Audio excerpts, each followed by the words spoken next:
So let's get rock and rolling. Today is week 5. Yeah, let's be honest. So week 5, guys, can you believe how fast this block has gone by so far? No, that's only like 2 more weeks, right? This is our second to the last week. Yep, 2 more Dang. weeks. I mean, granted, we did kind of miss the first week, or I did anyways, but still, shit, that was fast. It feels like it went by faster than our first course. I mean, to me, anyways. Uh-huh. It definitely it picked up the pace after we stopped after we got away from Knife Kids those 2 days and we started making stocks and rice and all that good stuff and then start picking up the pace and it went by really faster. Okay. So first things first, knowledge conversion quizzes. Uh-huh. Uh-huh. You know who you are, right? I got all mine done. Miss Sabrina, pobrecita. Wait, hold on a second. So, I mean, which ones? Hold on. Let me peep this right quick. Um, so is there knowledge checks for like every week or what? One a week. There's 1 hour checks every week. Oh, okay, I see them. It's because I was looking at like the whole dashboard or the whole class and I didn't see them, but now when I go to I don't know what I clicked on. Oh, the very first, the first page. Yeah, there they are. Yep, Week says one. It's funny. I didn't see them either until yesterday. I'm like, oh shit. So I was like, man, let me get these. Yeah, because in the other class every week it would be right there at the bottom, Yeah, like knowledge checks. that's what And got this me too. one, And I just saw my yeah. life. Let me get these shits So I was done. like, oh, maybe because we're cooking, we don't have knowledge checks. But my bad. Yeah, no, I'll do them. And so I'll do the makeup work for week 1 too. I haven't done that because I was okay. doing the work for the weeks that we're in now. But yes, okay, Yes. heard, got it. You owe me 1 through 6, or you owe yourself 1 through 6. 1, 2, 3, 4, 5, 6. Okay. And I then owe us. says week 1, conversion knowledge check. Week 2, conversion knowledge check. So you gotta go through them, okay? Yeah, I'm pretty sure I got it though. I All feel 6. I'm confident. All right. You got until Friday. You're not gonna before Friday, you get 10 extra credits. I will. Andrew, 5 and 6. Imported from Japan and are so rare. I did them today. Okay, good. John, and Mr. Cacciatore back there. Johnny O. Yeah, 3, 4, 5, and 6. Knowledge conversion checks before Friday, okay? Miss Anta. Chef, you don't have to say mine because I already know. I get it done. I get it done. Okay. Miss Anta. 5 and 6. Wait a minute Draven. right now. Draven. 4, 5, and 6. Ruben. Where'd he go? Miss Brianna, your name is not up here because you took them all. So Brianna, you're clear. You're good. Once Ruben gets back, I told me Steele needs to do 1 through 6. Okay, 1 through 6. Also this week, week 5, Friday, it's the last day. Any makeup work can be accepted, can be submitted. Past Friday, you're SOL, sorry, out of luck. Okay, so you got until Friday to submit any makeup work that you've missed. Either you were absent or whatever the case was. Friday is the last day. Okay, after that, and I don't do any paper assignments. The only paper assignments that I did was for week 1 because we had that storm. After that, any makeup work needs to be done from the portal on the menus. So if you missed this past Friday, so your makeup work is to cook what was done on Friday: steak, béarnaise sauce, and potatoes, and mixed green salad with vinaigrette. Okay. So this week is the last week of any makeup work can be admitted and or submitted. Okay, Friday. Okay. Any questions on the makeup work? Commercial quizzes? No, nobody. All right. So we're going forward with this week. Let's see what's happening this week, week 5. Let's talk about pork. Oh, wait, sorry, we're back. Hold on. Let's talk about the newsletter first, okay? Yeah, we go.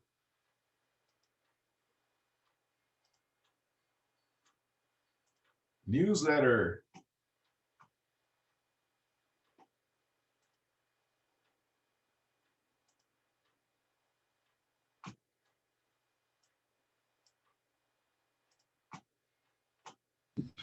Chef, could you put the link for the address change in chat for me, please? Yes, I'll copy it when we get to that next slide on this newsletter, okay?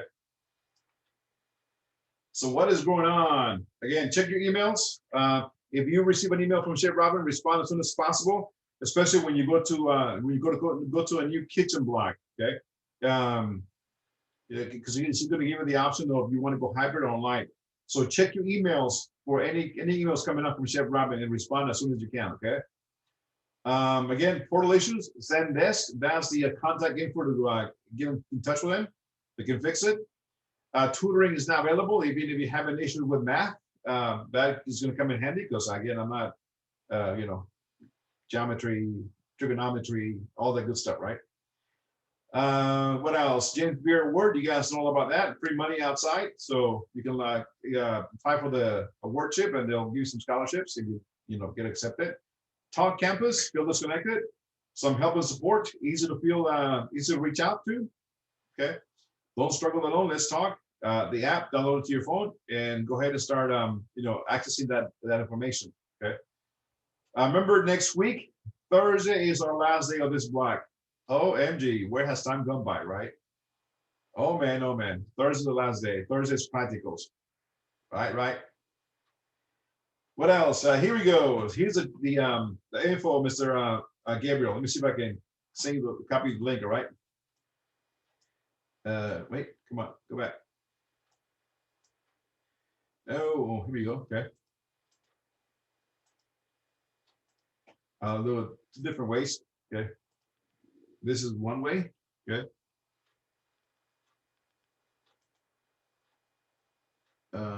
Copy link address. There we go, okay. Also, send me that, just in case it doesn't go, send me an email with a new address, and I'll go ahead and get with Mary Reardon so she can get the stipends removed.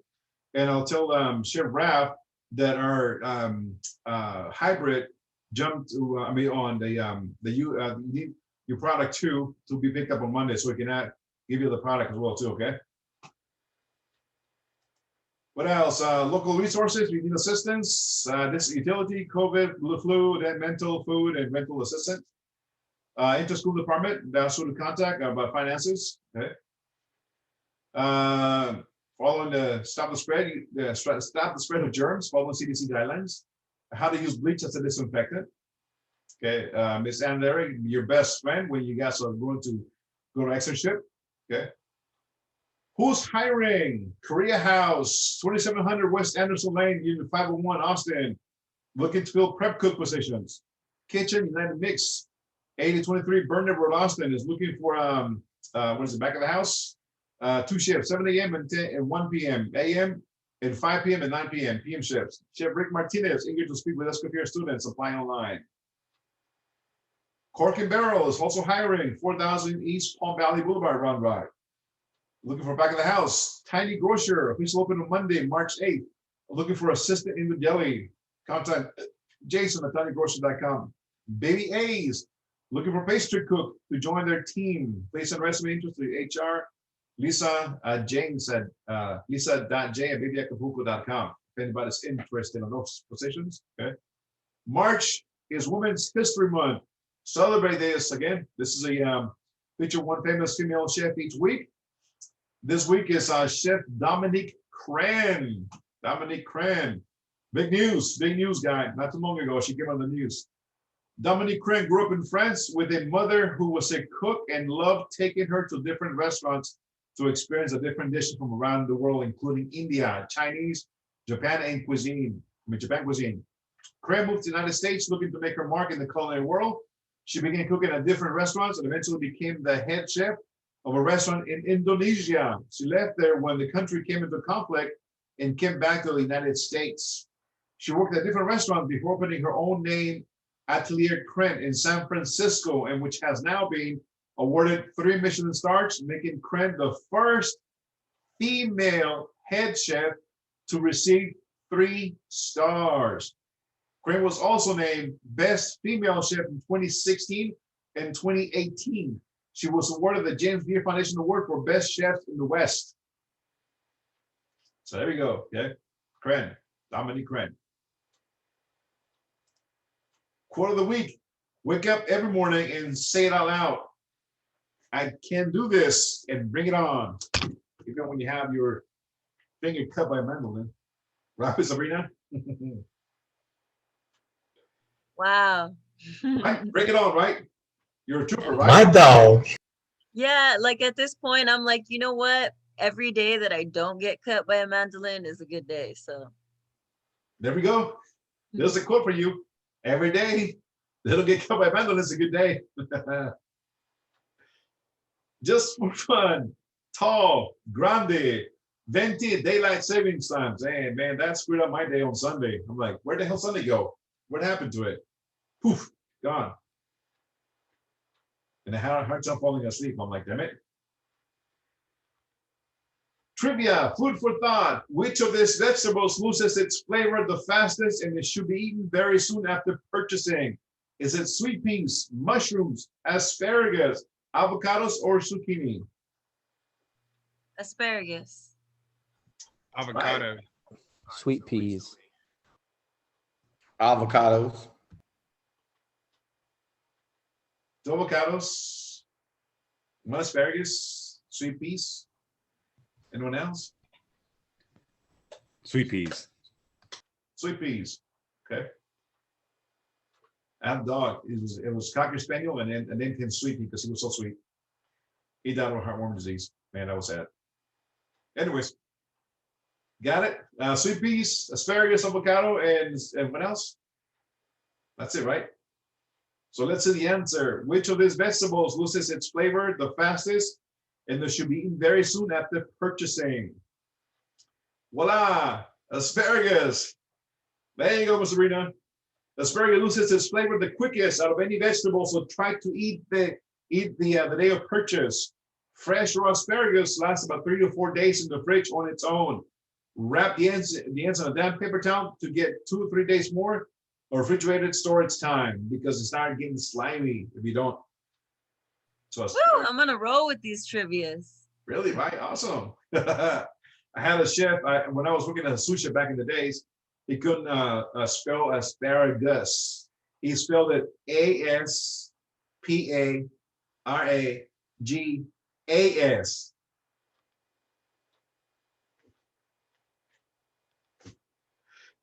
I'm an asparagus. Okay, whatever you say, dude.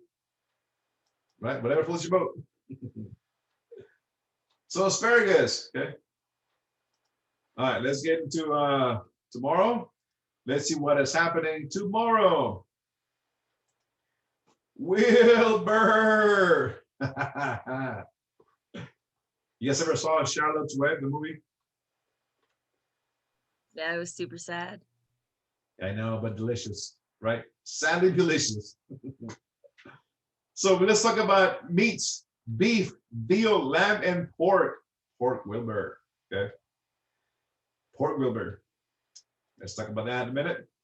Muscle composition: the carcasses of cattle, sheep, hogs, and furred game animals consist of mainly of edible lean muscular tissue, fat, connective tissue, and bones.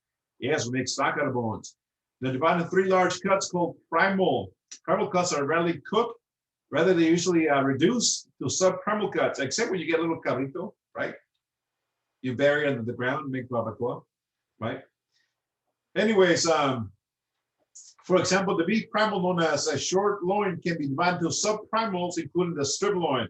And that's what we had on Friday, a strip loin, or also known as New York steak strip or Kansas City steak strip, same cut. Strip loin can be fabricated into other cuts, including New York steaks. Okay? Muscle tissue gives the meat its characteristics appearance. The amount of connective tissue determines the meat's tenderness. Muscle tissue is approximately 72% water, 20% protein. So a lot of protein in meat if you're anemic or need some protein. 7% fat and 1% minerals. Meat shrinks during cooking as water evaporates and fat melts. Proper cooking helps prevent excessive shrinkage, which can cause the loss of finished weight in the regularly shaped meats after cooking. Sometimes you put a whole roast in the oven, by the time it's done, it's like smaller as it evaporates. Single muscle is composed of many bundles of muscle cells or fibers held together by connective tissue. The thickness of the cells, the size of the cell bundles, and the connective tissues holding them together from the grain of the meat and determine the meat's texture. When the fiber bundles are small, the meat has fine grain and texture. Grain also refers to the direction in which the muscle fibers travel. I would say cut against the grain, so it's not that chewy. Okay. When animal fattens, some of the water proteins in the lean muscle tissue are replaced with fat, which appears as marbling. Marbling adds tenderness and flavor of the meat, and is the principal factor in determining the meat quality. Okay. Connective tissue forms in the walls of long muscle cells and binds them into bundles. Surrounds the muscle as a membrane. Also appears to be tendons and ligaments that attach muscles to the bone. Yep. Most connective tissues consist of either a collagen or elastin. Collagen is what we extracted when we make demi-glace. It is that gelatinized liquid. Okay. When cooking using moist heat, collagen extracts and becomes more tender and breaks down under normal cooking conditions. Because elastic remains stringy and tough, tendons and ligaments should be trimmed away before the meat is cooked. Okay. Connective tissue develops primarily in the frequently used muscles, therefore cuts of meat from the shoulder known as the chuck. Remember the chuck from the shoulder? Which animal uses constantly tend to be tougher from those in the back, also known as the loin, which are used less frequently. As an animal ages, the collagen present within the muscles becomes more resistant to breaking down through moist heat cooking. Therefore, the meat of an older animal tends to be tougher than the younger one. So veal is very tender, delicious baby cow. Generally, the tougher meat, the more flavor it is. However, the way the meat is fabricated also affects the tenderness. Cutting raw meat against the grain, pounding thin sliced meat, raw meat, or grinding the raw meat before cooking tenderizes the cuts. Butchering techniques have also evolved to maximize usability of primal cuts. Inspection. All meat product for public consumption in the United States is subject to the USDA. Remember we talked about during foundations? Well, we didn't talk that much. Inspection ensures the products are processed under strict sanitary guidelines and are wholesome and fit for human consumption. Inspections will not indicate the meat's quality or tenderness. However, whole carcasses of beef, pork, and lamb and veal are labeled with a round stamp identifying the slaughterhouse.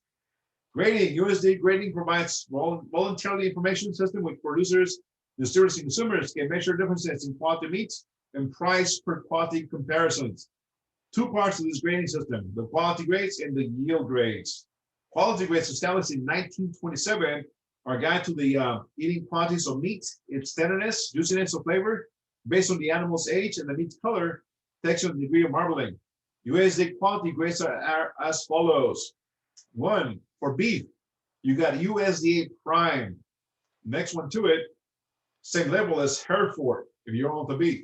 Above that is Kobe or Wagyu. Wagyu is the top, Prime and Hereford below.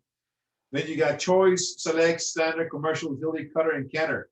Veal, you got USD Prime, but there's no Wagyu and there's no Hereford because it's a young animal. Choice, Good, Standard, Utility. Lamb, you got USD Prime, Choice, Good, and Utility. Pork, you got Corbuta or Hershire, what's it called? Berkshire pork, Corbuta, Berkshire. And then USD number 1, 2, 3, and utility. Okay. And again, USD prime meats are produced in limited quantities for use in finest restaurants, hotels, and gourmet markets. They are marbled and have a thick, covered, firm fat. USD choice meat is the most commonly used grade in quality food service operations and retail markets. Choice meat is well marbled, but it's less than prime. So going back to the beef, at 3 o'clock in the morning after the club, you're stopping by Denny's or IHOP for a steak and eggs, right? Guess which kind of grading you're going to serve on that steak and eggs? Select and standard, yeah, both select and standard. because they don't make a lot of money in the steaks. So they're gonna buy a less quality product to serve on the menu. So remember that if you're going to go to Denny's or IHOP, 3 or 4 o'clock in the morning, or you're gonna go get a steak. Usually the steaks are like 12, 15 bucks a plate. Why? Because they use select or standard, very low bottom of the barrel. Okay. Anyway, so lacking the flavor tenderness of the higher grades, beef graded USDA select USDA standard, and lamb and veal graded USDA good are also used for food service operations as well as in retail outlets. The term to roll refers to the beef that has not been graded or stamped, rolled by the USDA inspector. Much of the beef sold in the United States, especially retail, is no roll, but would have been the USDA selected graded. The lower grades of beef, lamb, and veal are usually used or for processed ground manufactured items such as meat patties or canned meat products. Yield grades established in 1965 measure the amount of marble usable meat, and the carcass provide a uniform method of identifying availability difference among carcasses. Yield grade apply only to beef and lamb and appear to shield similar to that used for the quality grade stamp. The shields are numbered from 1 to 5, with the number 1% the greatest yield, under the 5 is the smallest. Grading is voluntary again. Many process purveyors and retailers develop use their own labeling system to indicate quality. Okay. When animals are slaughtered, their muscles are soft and flabby. Within 6 to 24 hours, rigor mortis sets in, they get all stiff, causing the muscles to contract and stiffen. Rigor mortis dissipates within 48 to 72 hours. Under refrigerated conditions, all meat should be allowed to rest or age long enough for rigor mortis to dissipate completely. Meats that have not been aged long enough for rigor mortis to dissipate or that have been frozen during the period are known as green meats. Okay, you guys into steaks, that's what green meats mean. They will be very tough and flavorless when cooked. Okay. Typically, initial aging takes place while the meat is being transported from the slaughter. Okay. To the supplier of food service operation, food service operation, as meat continues, natural enzymes begin to break down the muscle into more tender meat. Beef and lamb are sometimes aged for longer periods to increase their tenderness and flavor characteristics. Pork is not aged further because of its high fat content, turns rancid easily, and veal does not have to be have enough fat to protect fat during an extended aging period. Okay. Wet aging. Today, most proportion of pre-cut meats are packaged and shipped in vacuum sealed packages. That's wet aging. Wet aging is the process of sorting vacuum packaged meats under refrigeration for 6 weeks. This allows the natural enzymes and the microorganisms time to break down the connective tissue, which tenderizes and flavors the meat. As this chemical process takes place, the meat develops an unpleasant odor. So when you open it, you say, "Oh, it's kind of smells funky, but it's not bad." Okay. And it releases when the package is open. The odor dissipates in a few minutes. Exercise great care when aging meats, because sometimes it will be spoiled. Beef can be wet aged for almost the longest period. Other meats must be consumed within a short amount of time. The shelf life for vacuum sealed refrigerated pork is approximately 3 weeks. 3 weeks. Dry aging is the process of sorting meats in an environment to control temperature, humidity, and airflow up to 6 weeks. You can dry your meat for 6 weeks. This allows enzymes and microorganisms to break down connective tissues. Dry aging is actually the beginning of the natural decomposition process. Dry aged meats can lose from 5 to 20% of the weight through moisture evaporation. They can also develop mold, which adds flavor, but must be trimmed off later. So it will develop mold, just like blue cheese. Moisture losses combined with additional trimming can essentially increase or cause dry aged meats. Dry aged meats are priced for the rich beef flavor. However, they are generally available through distributors and especially butchers.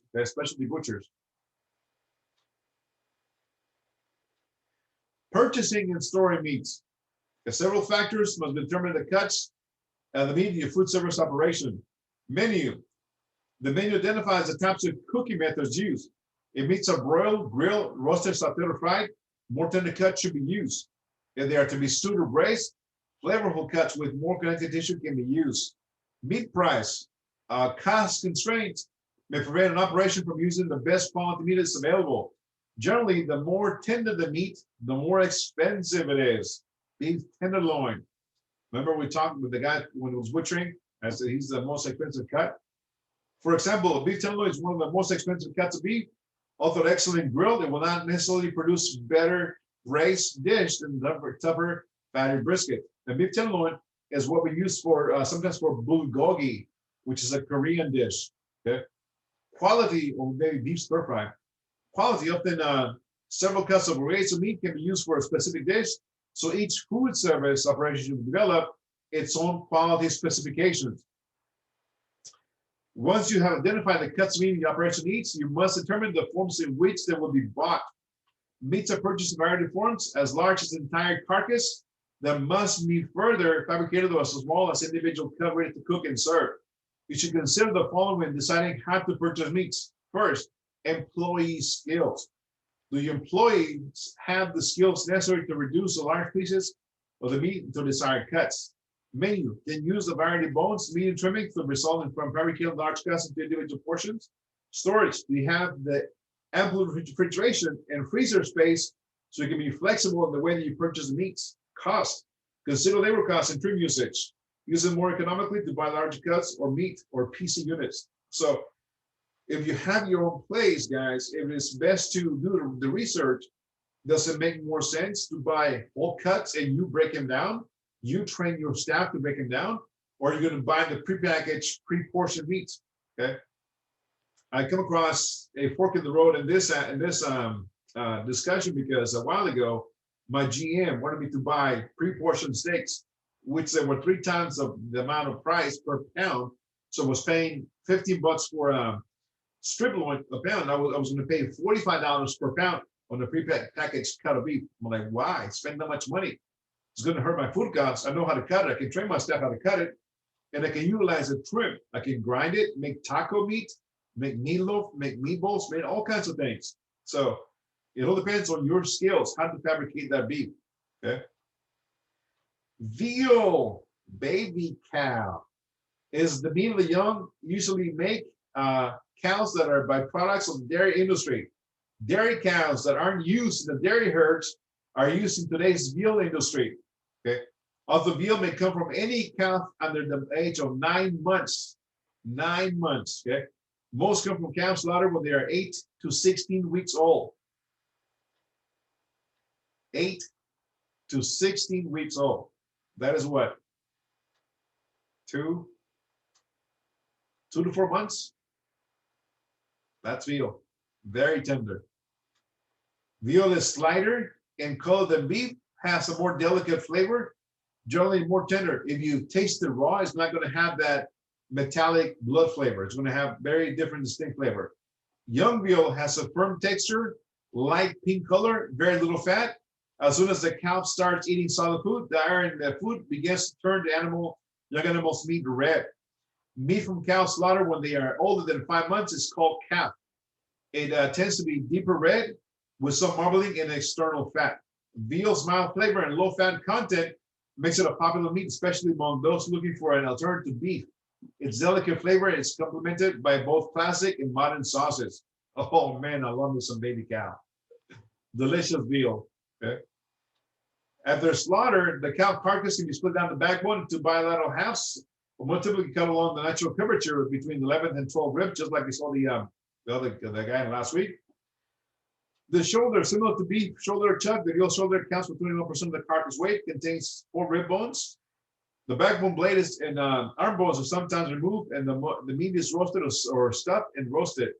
Although the shoulder chops or steaks can be fabricated, they are inferior to chops cut from the more tender areas such as the loin or rib. Often the shoulder meat is ground or cubed for stew. Because the relatively large amount of connective tissue contains, meat from the shoulder is best braised or stewed. Foreshank and breast are located beneath the shoulder and the rib sections on the front of the carcass. Consider one primal cut combined with their account approximately 60% of the carcass weight. Primal contains rib bones and rib cartilage, breast bones, and shank bones. Cartilage is well the ample fat connective tissue, also present at breast, breaks down during long moist cooking, thus making the flavor breast of a good choice for braising. Oh man, Veal fricassee with mushrooms and heavy cream. Oh yeah. Ribs, the double rib, also known as the veal hotel rack, standard, relatively small, accounts for approximately 9% of the carcass weight. Veal racks can be roasted, either full or split into two sides. Veal racks can be borne out. Each produces a veal ribeye and a small piece of tenderloin known as a short loin.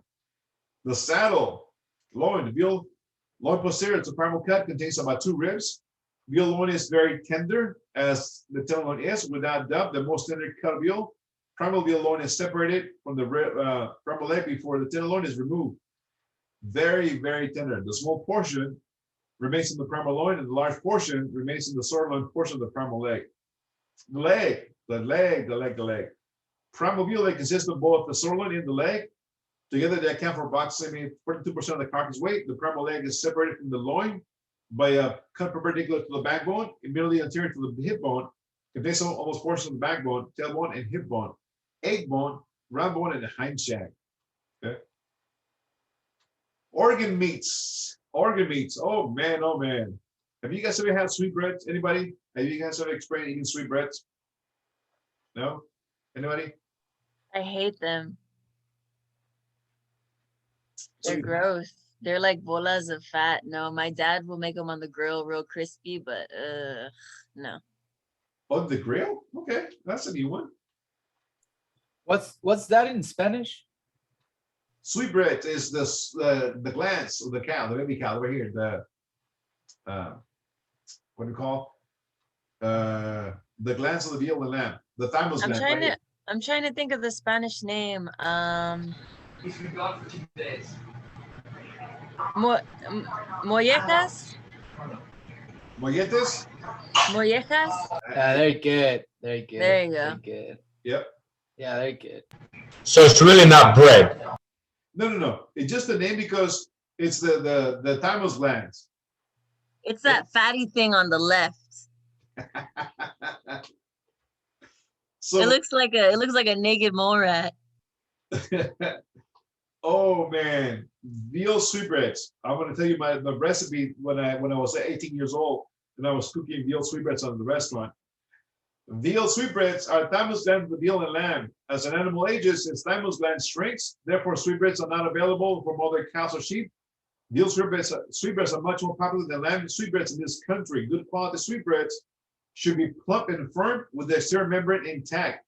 Delicate flavored and tender, they usually blanched before being sauteed and pan fried through.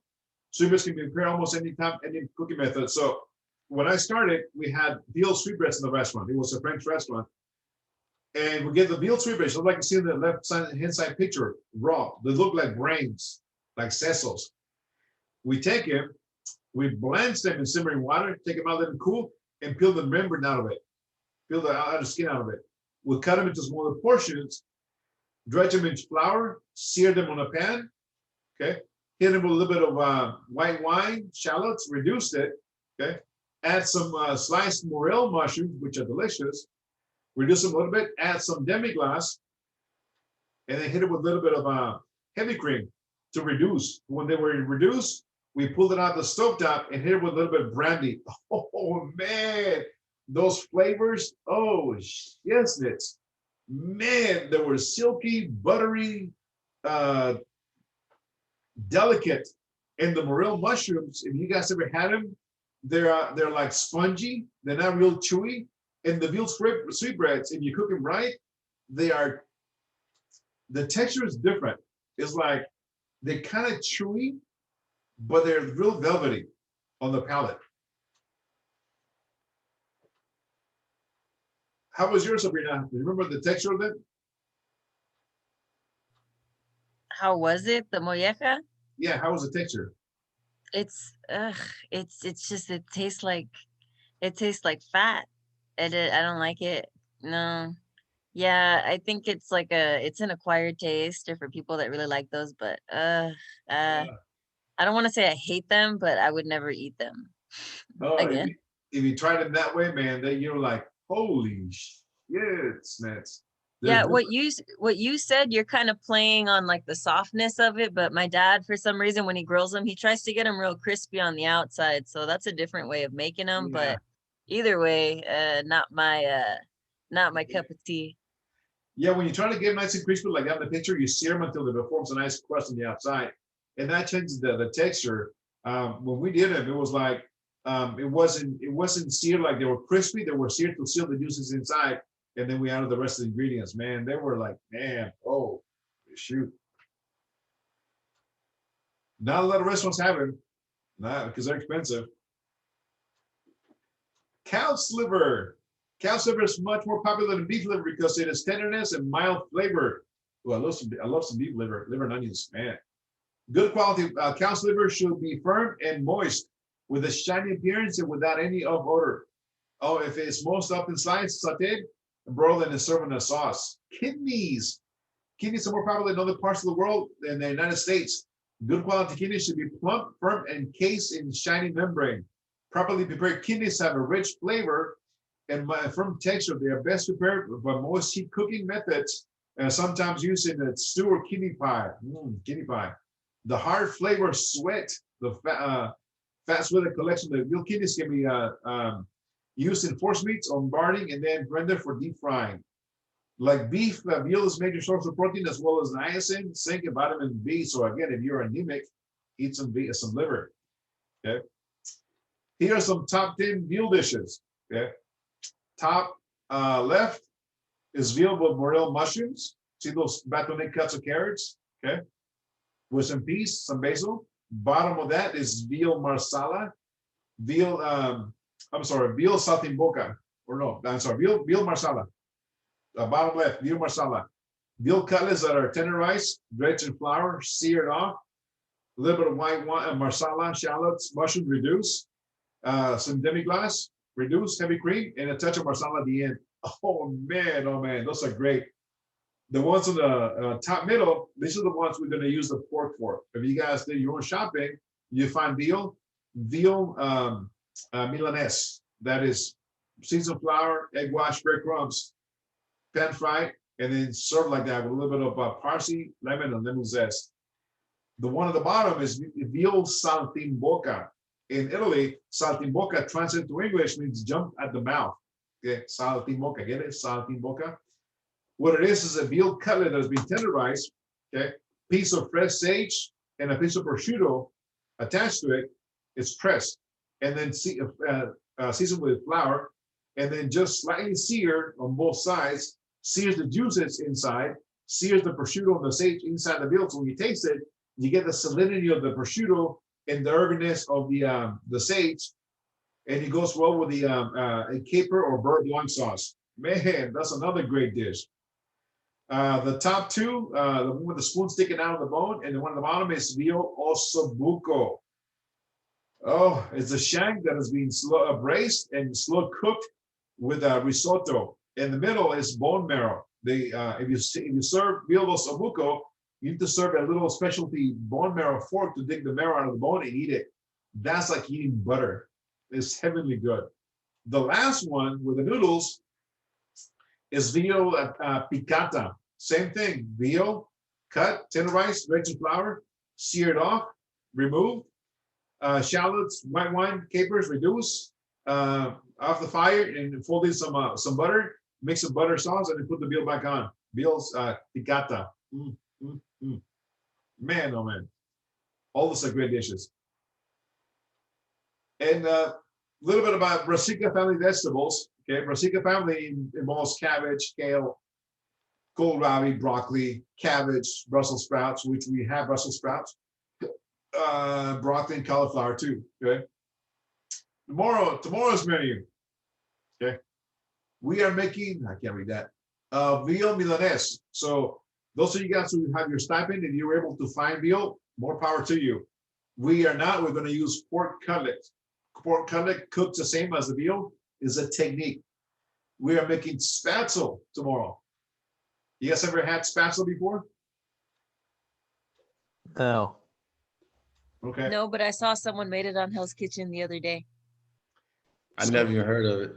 What's that, Chef? Spatzel. Sometimes spatzel, you utilize a spatzel maker to make spatzel. It's a German dumpling, not a pasta. Okay. Brussels sprouts and demi-glace for tomorrow. Okay, you're gonna soak some white beans. Okay. So Brussels sprouts, okay, I mean, whatchamacallit,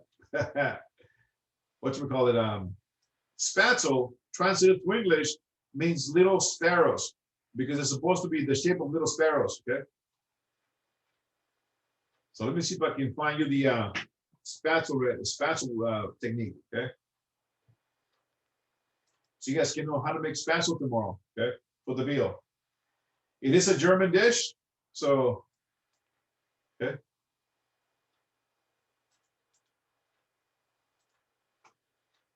Let me pop it in real quick.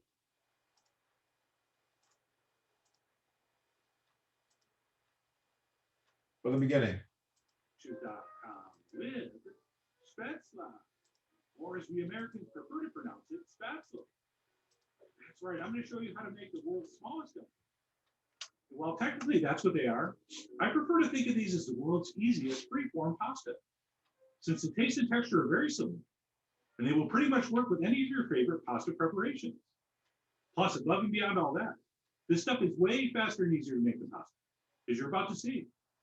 So with that, let's go ahead and get started with our Spätzle batter, which is made with some all-purpose flour, to which we will add 1 large egg. Of course, we'll also need some salt, which we always do, as well as, for me, a little pinch of cayenne, which I'm assuming is rarely added in Germany. But hey, they're lost. And then we'll go ahead and finish this up with a spoon of crème fraiche, or sour cream, or yogurt. And then last but not least, a nice splash of whole milk. And believe it or not, that's it. And once all that's together, we will take a whisk and mix this smooth, and then evaluate for consistency. Okay, because what we're looking for is a batter that sort of drips slowly off the whisk, and not really run off the whisk. Okay, we don't want this too liquidy. So we will give it a mix and check it out. And you see how that's kind of pouring off quickly? Okay, so I think this is a little too thin, and to adjust that, we will simply add a little bit of flour. And conversely, if it's too thick, you'll add a little bit of milk. But anyway, we're going to stir in some more flour and check it out again. And now, as you can hopefully see, it's still dripping off the whisk, but much slower. Okay, so for me, that's looking very good. And then once we've adjusted the texture until we think it's just right, let's go ahead and clean off that whisk with a spatula. And I'll go ahead and give you one more look at the viscosity we're shooting for. Okay, so forget the exact measurements. You're going to have to adjust until you have something that looks like this. And then once the batter's set, we're going to need some kind of spatula making tool with which to push our batter through into our boiling water. And while you could buy something specifically designed for this, you don't need to, because you probably already have one of these. Your standard cheese grater works perfectly for this operation. As long as the holes are at least this big, it's going to work great. And by the way, we're not going to use the side that grates the cheese. We're going to use the other side, also known as the smooth side. And how this works is we simply take some of our batter and transfer that onto our grater. Then we'll use our spatula to push it through, which again is why we want to make sure we're using the smooth side. Okay, nobody wants grated rubber in their spatula. And that is it. A pretty simple technique. Except, of course, we're not going to do it back into the bowl. We're going to do that into some boiling salted water. But before we do that, let's do this.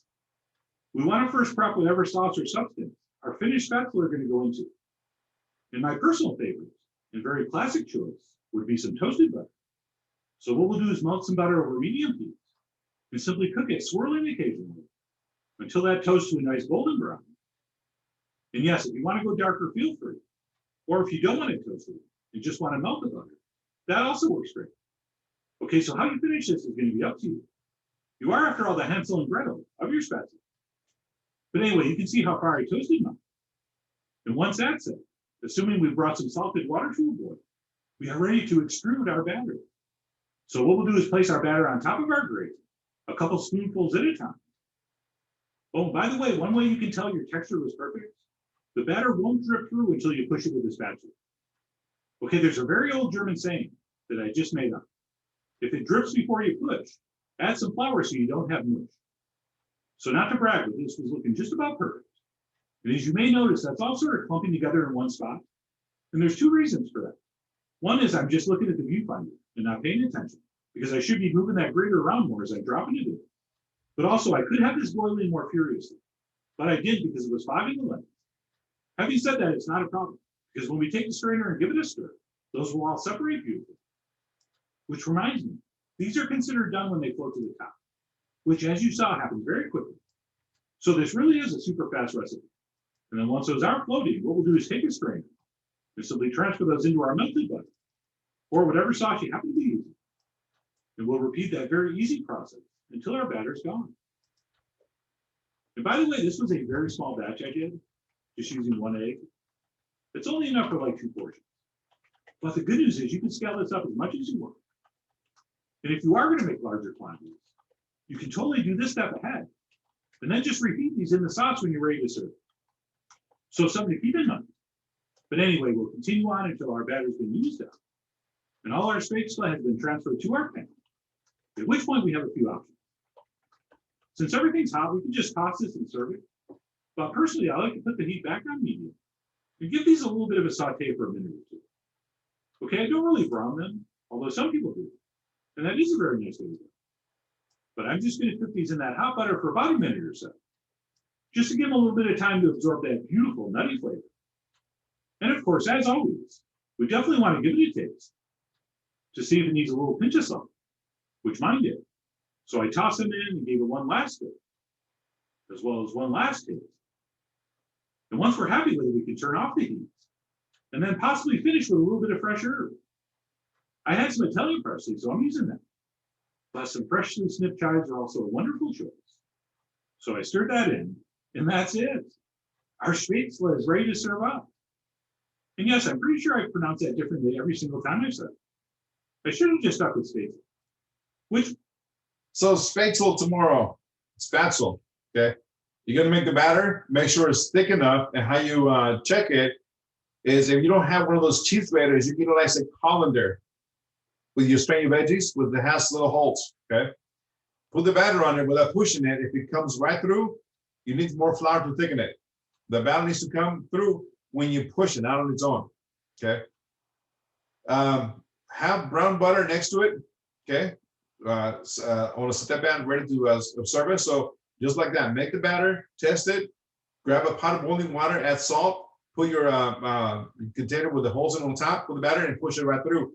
As soon as those spatula starts floating, take them out, shock them in ice water.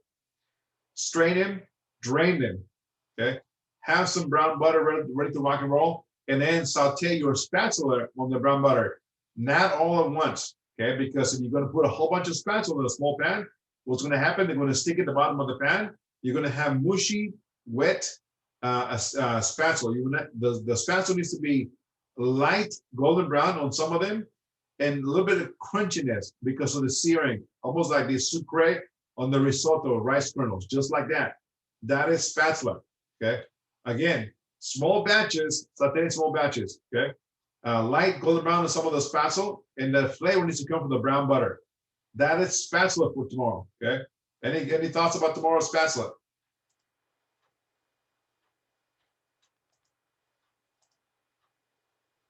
Any question about tomorrow's spatula? Chef, I don't have the little strainer thingy or the grater. I have like a strainer, but the holes aren't that big for. Just make them the same way we made them the last time. That's what it looked like. Dude, Look like my noodles from before. Just cut them up smaller. that's not a bad idea. I'll see if I can find something between now and tomorrow. Yeah, let me show you what I got for tomorrow, okay? My strainer, so you can see what kind of size holes they are, okay?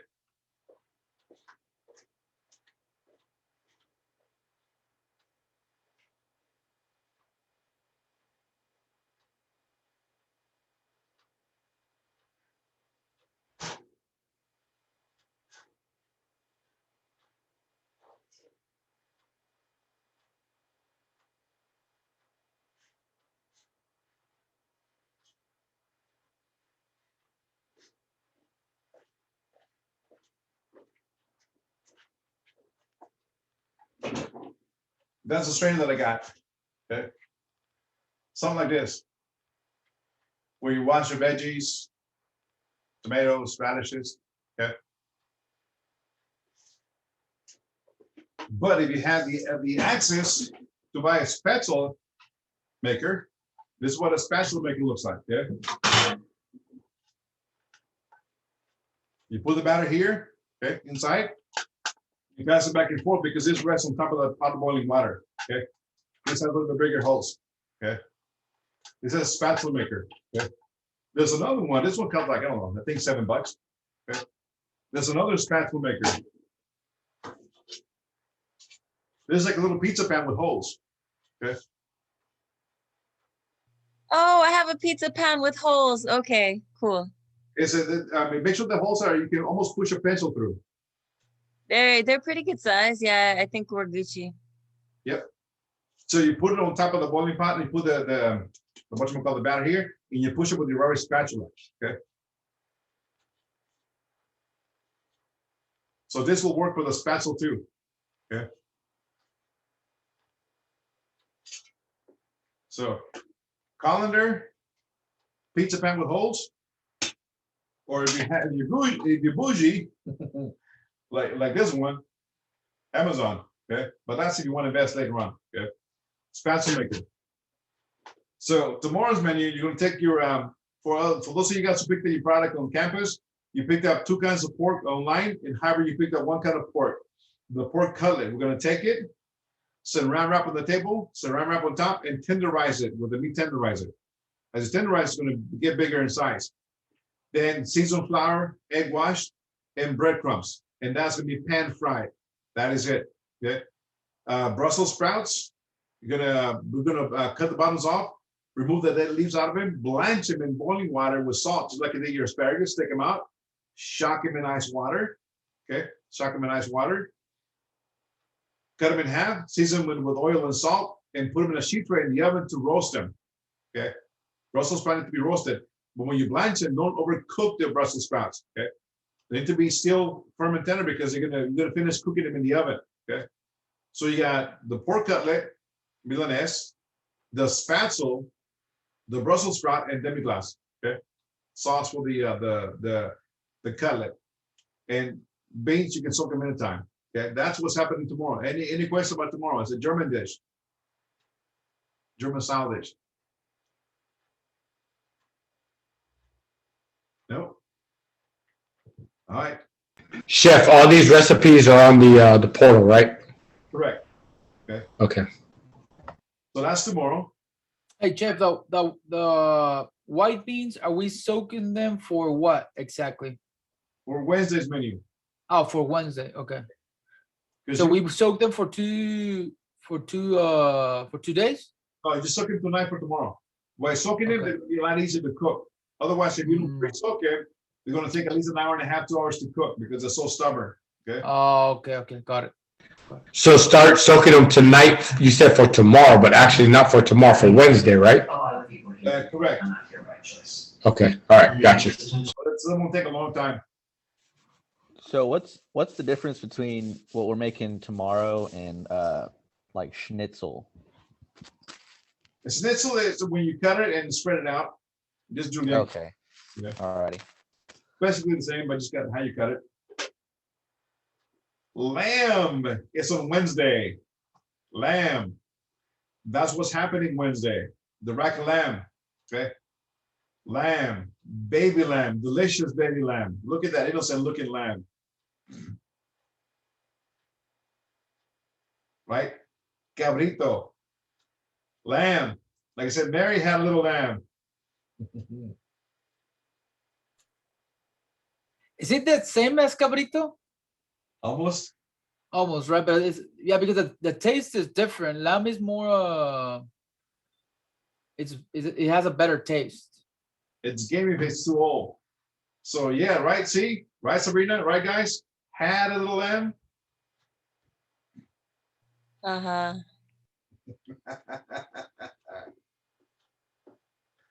Right? Had a little lamb. Keyword had a little lamb. Right? Mary had a little lamb. I thought that was cute. Anyways, going into lamb. Lamb is the meat of sheep slaughtered when they are less than 1 year old. Meat from sheep slaughter after that age is called mutton. It is very gamey. Even though lamb accounts for a small percentage of meat consumed in the United States, Many people who did not prepare lamb at home will order it at a restaurant because of its age. Lamb meat is tender and it can be prepared by almost any cooking method. It is strong. The distinctive flavor allows chefs to offer bold, robust sauces and accompaniments that might mask the flavors of other meats. So if you order a rack of lamb and it comes gamey, it is not lamb, it is a mutton. Okay. And again, lamb primal cuts and subprimal cuts almost about the same as the beef because they almost have the same anatomy. Shoulder, okay, relatively large cut. Okay, lamb shoulder contains 4 rib bones. All these muscle groups make it nearly impossible to cook and carve a whole shoulder. Okay, the breast. Okay, the breast. Primal breast contains the breast and portions of the carcass. Together, they account for approximately 70% of the carcass weight. Although the breast is not used extensively in food service operations, can be stuffed, braised, either bone-in or boneless. Lamb forceps are quite meaty and they may be braised and served as an entree, used for broths and or ground. What was that? Moussaka. Yeah, was on lamb. Oh yeah. Okay. The loin, located between the primal rib and the leg, except for the flank, the loin meat is very tender and it's environmentally cooked using a dry meat heat method such as broiling, grilling, and roasting. The loin may be boned to produce boneless breast, roast chops, or cut into chops with the bone in. The loin eye may be removed and cut into medallions or nose sets. Okay. The leg, primal leg, is the last section of the cannon for approximately 34% of the carcass. It is the posterior portion of the carcass separated from the loin and a straight cut interior of the hip bone cartilage. As with the veal, the cut of meat that allows to be sorted on the beef carcass separated from the lamb loin, but is cut and becomes part of the primal leg. The lamb leg contains several bones: backbone, tailbone, hip bone, egg bone, round, and shake bones. Okay. Nutrition. Lamb, especially when purchased in subprimal cuts, can be fabricated on site as an economical source of high quality protein. Lean and lower in cholesterol than other red meat proteins. Lamb is a good source of iron compared with chicken, fish, poultry. Lamb has less marbling than other red meats. Its excess fat appears to be on the outside of many cuts and can easily be trimmed before cooking. Grass-fed lamb, like meats from the grass-fed animals, ruminants, is high in the powerful antioxidant conjugated with linoleic acid, identified as a cancer preventative. So lamb helps with cancer. Okay. This is a dish with roasted leg of lamb with mint. Oh man, come on, Easter, right? Easter, the roasted leg of lamb. Oh man, with mint jelly, delicious. Okay. Rack of lamb. Okay, if you guys are looking into any ideas how to plate up your rack of lamb, take a look at the screen, guys. Okay. An idea how to plate up a rack of lamb. I don't think we have that much meat on the lambs now. Rack of lamb. Oh man, delicious. Okay. Your menu for Wednesday. Guess the first item. What's the first item?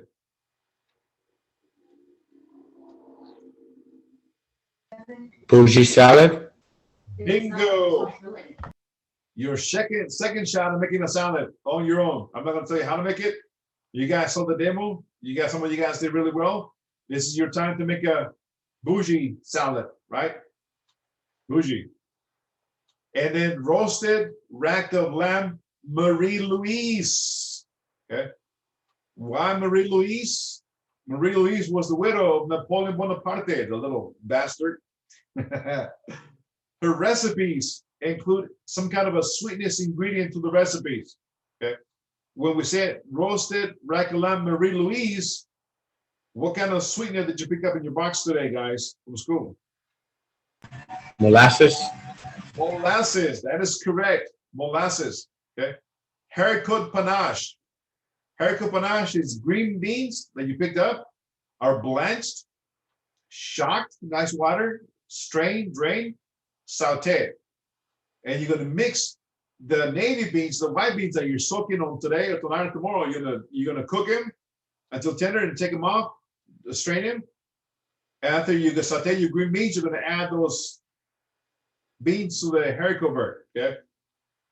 Now, I'm not gonna, again, we stopped telling you guys how to play it upside, right? So take a look at the haricot panache, deconstruct that side dish. How are you gonna make that side dish? What's gonna go through your mind on making that side dish? Okay. The next one, risotto. You guys know risotto, right? We made it already. You know that sucre. Need to baby it. Don't walk away. Don't sit there stirring it because you're gonna make the rice kernels and you're gonna add the liquid in segments until it becomes soaked, and the risotto is gonna be nice and crusty in the bottom. And your demi-glace. Okay.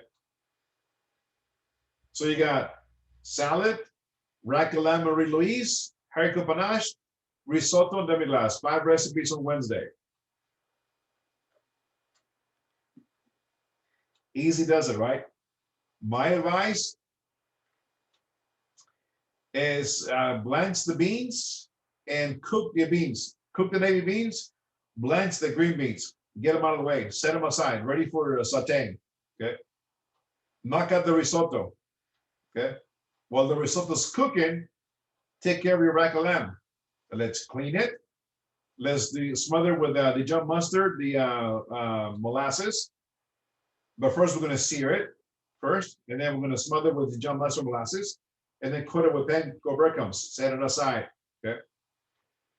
Go finish your risotto, and then start working on your salad. Halfway through your salad, grab your rack of lamb, pop it in the oven. 350. Should take no more than 7 to 10 minutes to cook it medium rare. Okay. Salad is done. Bring out your rack of lamb, let it rest. Saute your green beans, add your navy beans. Okay, and make sure your risotto is nice and hot. And boom, stop plating your dish on Wednesday. That'd be my advice. Okay. Just like that, we're gonna go just like that fast. Okay. Now, here are some other samples of salads presentations.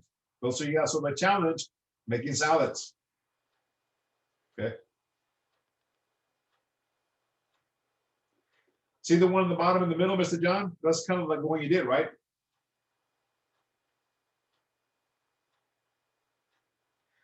I'm not a fan of the one on the top left, but the one on the bottom right seems to be pretty good. Okay. The one in the middle, even the one on the bottom left with the radishes. How did they keep the radishes, like, they use that cream cheese you was talking about to make them stick together? The ring, the nice and weight, and they shingle them and then remove the ring and the radishes stay in shape. Okay. But you gotta slide the radishes nice and thin with your knife or mandolin. Mandalorian. Right, the Mandalorian. I'm not giving you a hard time, Mr. Brina, just saying, right? Exactly. Can you just use a slicer, like a deli slicer, instead of a mandolin? Because I've cut myself with a mandolin before. You can, but those radishes are very, very small. You're gonna have a hard time using the slicer.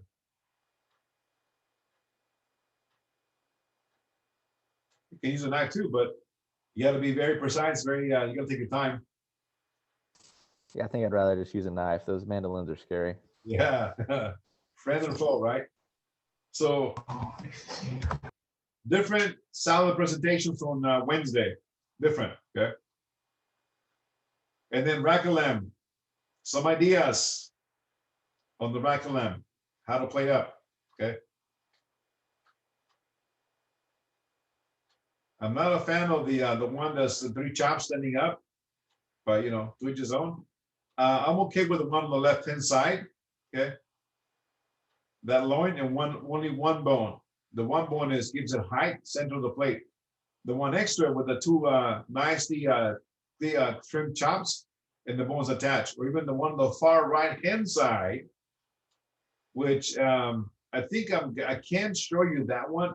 But I don't have a rack of lamb, a whole one to use.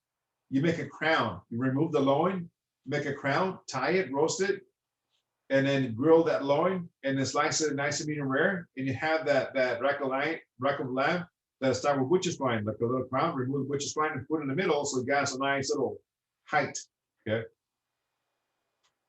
Like this one, okay? On the middle and right-hand side. Okay, the one in the middle, I used to do it in Branson, Missouri. We had the whole rack of lamb, we trimmed it, the French cut it, we trimmed the loin, removed the loin, left was it A-bones? Tied them backwards, tied them with a butcher's twine, and roasted those bones, brought them out, little mashed potatoes in the bottom, little mashed potato action. We grabbed that crown of bones, put in the middle, cut the butcher's twine so they stayed in shape. We took that loin, sliced it, put it around, shingled it, and that's a huckleberry demi-glace. And the green things you see on the plate, those are what it is. Let me zoom in a little bit better, okay? Those little green dot, little green squares is Brunoise Granny Smith apples mixed with mint jelly and fresh chopped mint. And then grilled asparagus sitting on top of the crown of bones. Oh man, oh man. That was such a presentation, man. Those flavors too, with the huckleberry, the sweetness and acidity of the Granny Smith apples, the fresh mint, the mint jelly. It was just something different. Okay. The one on the right-hand side, okay, I did it during the break last winter.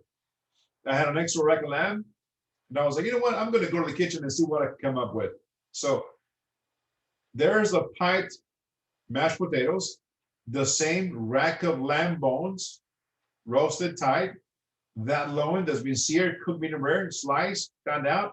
But at the bottom, I got some thinly sliced avocado slices that'll be breaded in cornmeal and seared off. So avocados on the bottom, lamb loin, mashed potatoes, and the red stuff on the lamb, it's not ketchup. It is a cherry habanero jam that I made with sugar, habaneros, and cherry tomatoes. Oh man, those flavors of the sweetness from the sugar, the tomatoes, the heat of the habaneros, the crispiness of the avocado, the potatoes and the lamb. It was such a well-rounded dish that I was even surprised that everything worked really well. And I was just playing with the food, how to come up with a regional dish, like I used to do in Missouri, by utilizing regional ingredients from Texas to mirror or copy that dish I used to do in the Missouri. Okay. So that's my favorite way to present the lamb, having the whole rack of lamb. Okay. And that's your haricot panache. Okay. Now again, this is your take.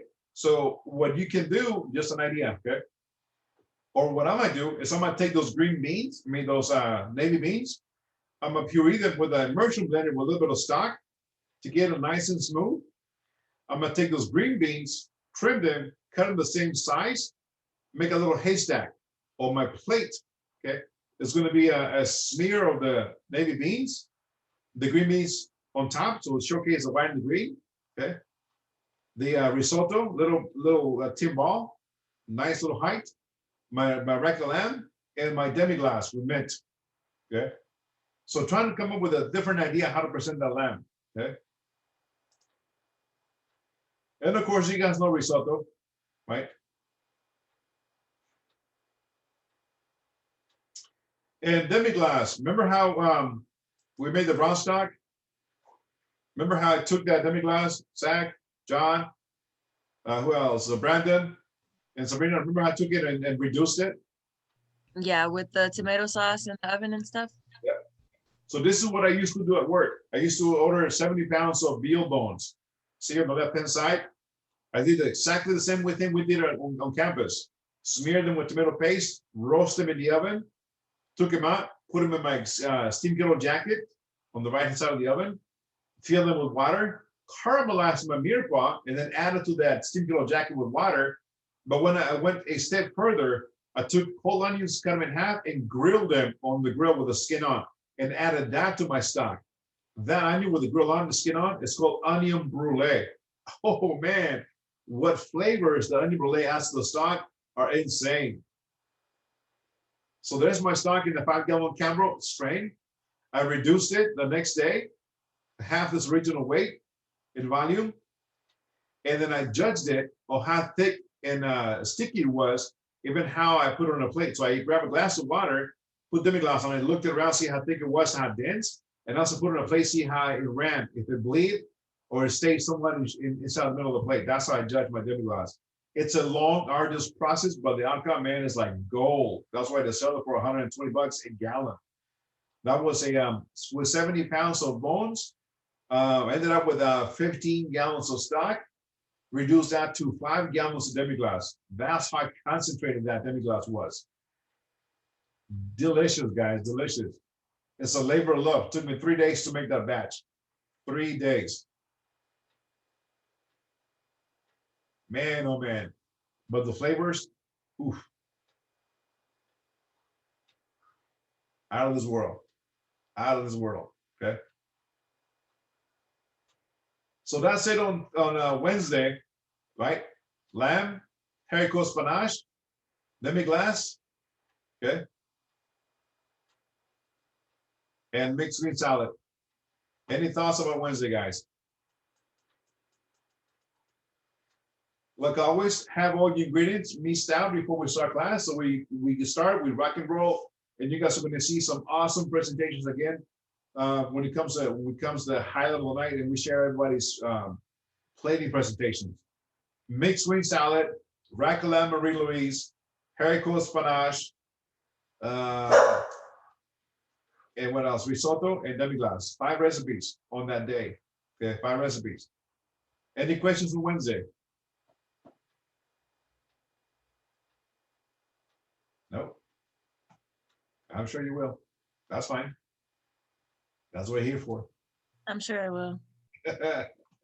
Yeah, too bad it's not on campus, man, because you guys can see how to do the rack of lamb.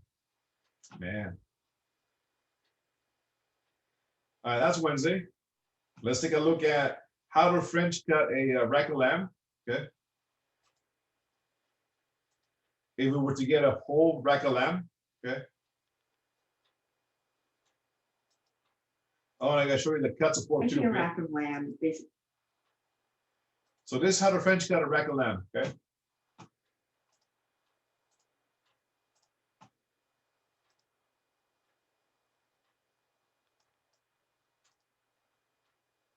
Hi, I'm Jennifer Armentrout, Fine Cooking Senior Food Editor and Test Kitchen Manager. Today I'm going to show you how to French a rack of lamb. Frenching a rack of lamb basically means to take a whole unfrenched rack of lamb and turn it into this. And all I've done here is taken away the meat and the fat from in between the first few inches of bone. It just gives it a cleaner look, especially once it's roasted. If you have a good butcher near you, you can get them to do that for you. But it's actually a sort of a satisfying butchering task that you can do at home too. The first step is to cut a straight line down the length of the rack. I'm going to position it about 2 to 3 inches away from the ribeye meat here. There is a good bit of meat in here that's sort of nice to gnaw on once you have the roasted bones. I'm going to cut clear down to the bones, using a fair amount of pressure.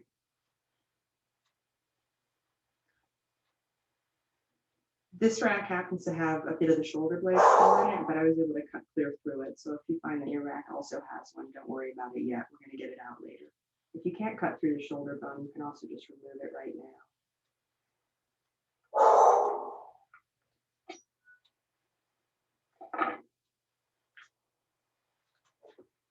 So step 2 is to use the line that you just cut here as a guide, and you're going to pierce through in between the bones. Just clear through and try to get your knife, right in between the bones. And just continue down the length between each one. The knife I'm using is a boning knife. It's thin bladed, fairly sharp. It gives me a good amount of agility and flexibility in moving around the bones.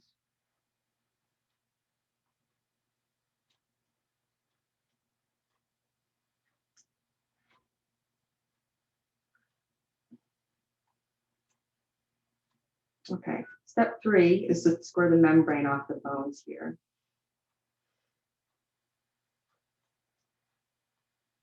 You start at the point where you pierce through.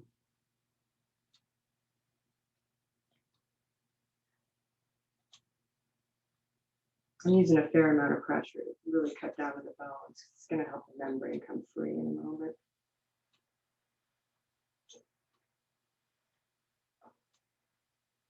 Now is the part where you really need to use some elbow grease. I'm going to be bending the meat back from the bones here. So I have my thumbs in between the bones and my fingers on the back where the meaty side is. And just use a fair amount of pressure to pop this back. Might take you a little while, just keep at it. Some racks are easier to do than others.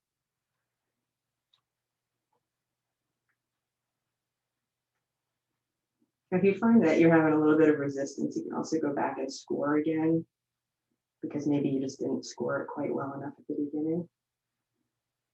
Like this one's giving me a little bit of a problem.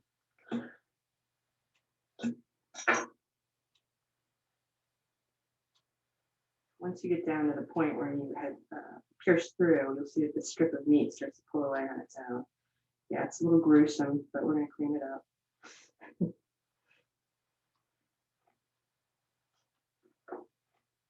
Once you've got it mostly cleared away, you just can come back and shave off that last piece of meat. Maybe cut that off too. Now you want to clean up the bones a little bit and get any last remaining membrane bits of meat off of there.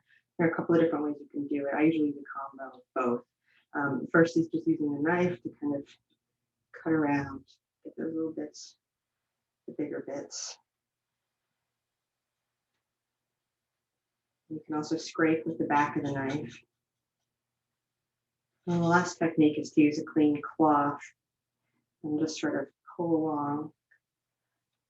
Maybe use your fingernail to sort of scrape off those bits of membrane. And just keep at it.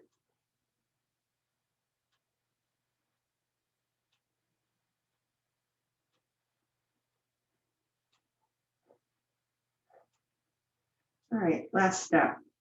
There's a whole layer of fat and meat that's on top of the eye of the rack, and that's actually scrap. It needs to come off, and it'll just peel right off in one layer. That's really holding on to the knife to just free things up.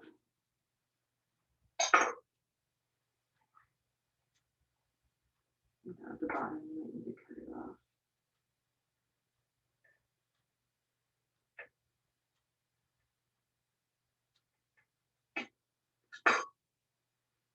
Should your rack of lamb have this row of bones still attached to it, you're going to want to trim those off because they'll get in the way of carving into the rack into chops.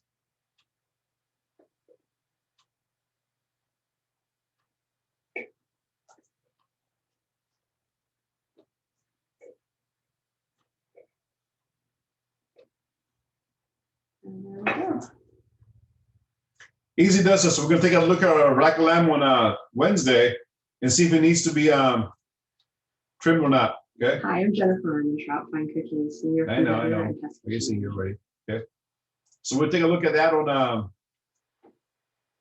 Wednesday and see if we need to trim the rack of lamb. Okay. Most likely the answer will be yes. We're gonna need to trim it and make sure it's French cut. Okay.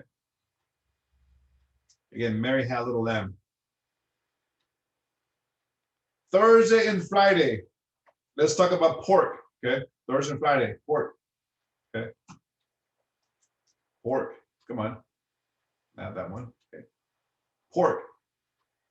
Pork cuts. Okay, pork cuts. We eat everything out of the pork except what? Do you guys know what part of the animal we don't eat from the pork?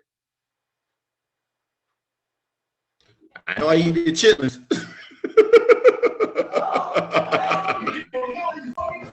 What is it? The butthole, right? Oh, it is delicious. Yeah, man. you, You put salt, grill it. no, you kidding me, right? Nope. It's called the sphincter muscle. You Oh, remove hell no. a little bit of salt, grill it. It's nice and tender. What was that? What was that? What was you saying? Grill what? The sphincter muscle. You Sphincter. remove it, trim it, a little bit of salt, grill it, nice and tender. Okay. Is that the asshole? Oh hell no, Steph. Really? Yeah, Oh, you was like, all right, yeah, I could do that. Is that the butthole? Oh, hell no. Can't do it. yes, that's the butthole. Okay, the sphincter muscle. Oh hell, never mind. I'm good. I'm good. Nope. So, what part of the pig is illegal to serve and cook and eat in the United States? You guys know? No, we don't. The balls.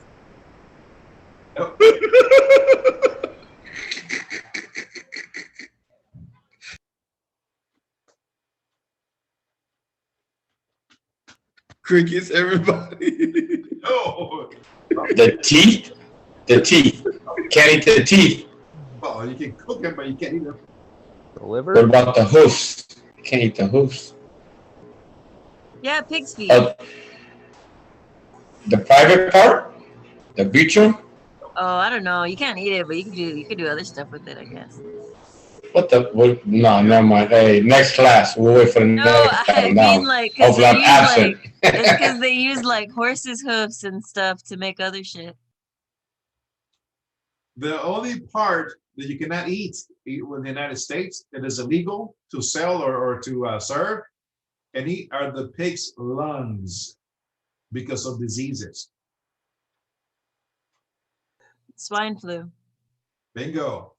The other part that is not advisable to eat are the nipples of the pig because they're astringent. No, they got bad flavor. Bad flavor. But yeah, the sphincter muscle, yeah, you can grill it, a little bit of salt and eat it. That's funny. If I ever did that, I would wait till someone asked me what I was having for dinner. That way I could tell them. Oh, just slow roasting some pig's butthole.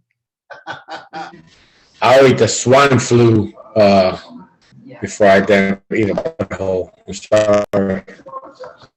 The sphincter, yeah, that's the way. A little bit of salt and grill it, man, is tender. Okay, let's talk about pork. Pork is the meat of hogs, usually butchered before they are 1 year old. With the exception of beef, Americans consume more pork than any other meat. Pork we eat is is leaner and healthier than the once was because of advances of animal husbandry. Because hogs are butchered at a young age, the meat generally carry tender with delicate flavor.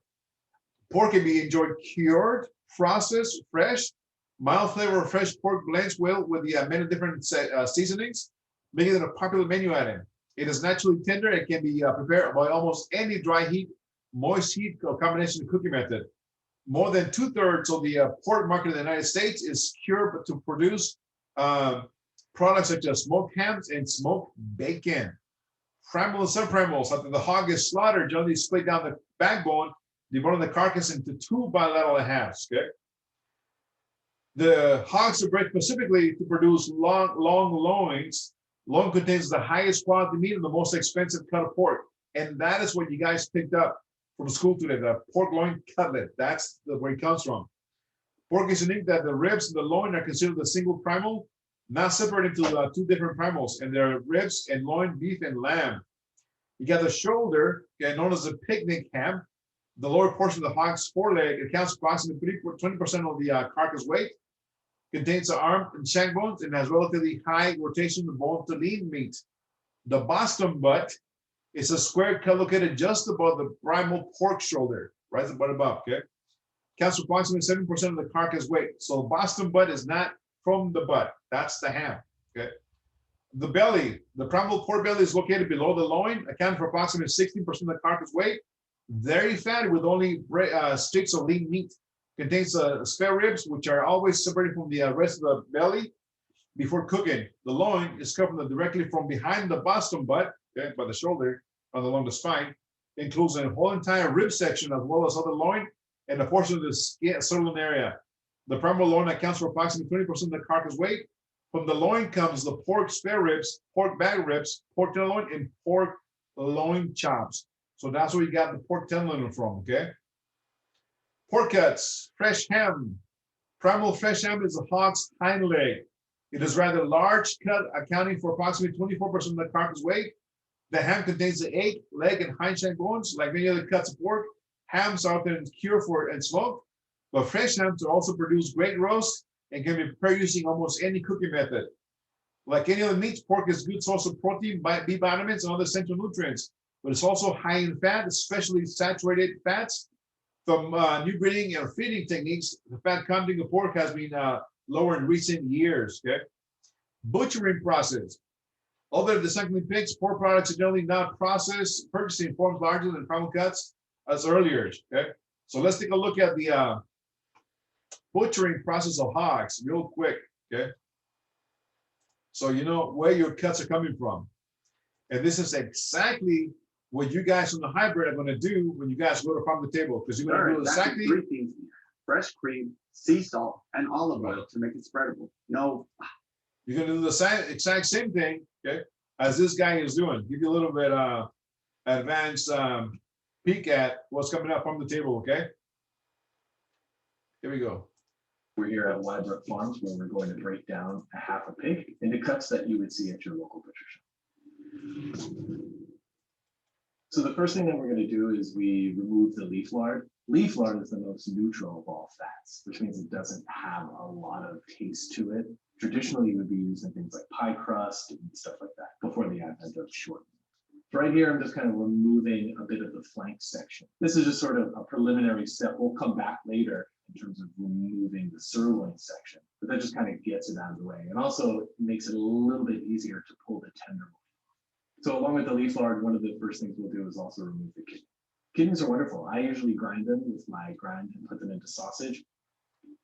So here I just follow along the lumbar vertebrae right to where it turns into the sacral vertebrae and right into the H-bone. And I just follow along a very natural seam, and you can very easily pull off the tenderloin once you sever those first connections. It almost comes off by hand. That's Friday's menu for tenderloin. So here we're going to remove the shoulder section. For our purposes today, I was counting between the 5th and the 6th rib. And that's traditionally where a butcher hog would be broken. If we were cutting it for charcuterie, we would. The knife he's using is called a scimitar.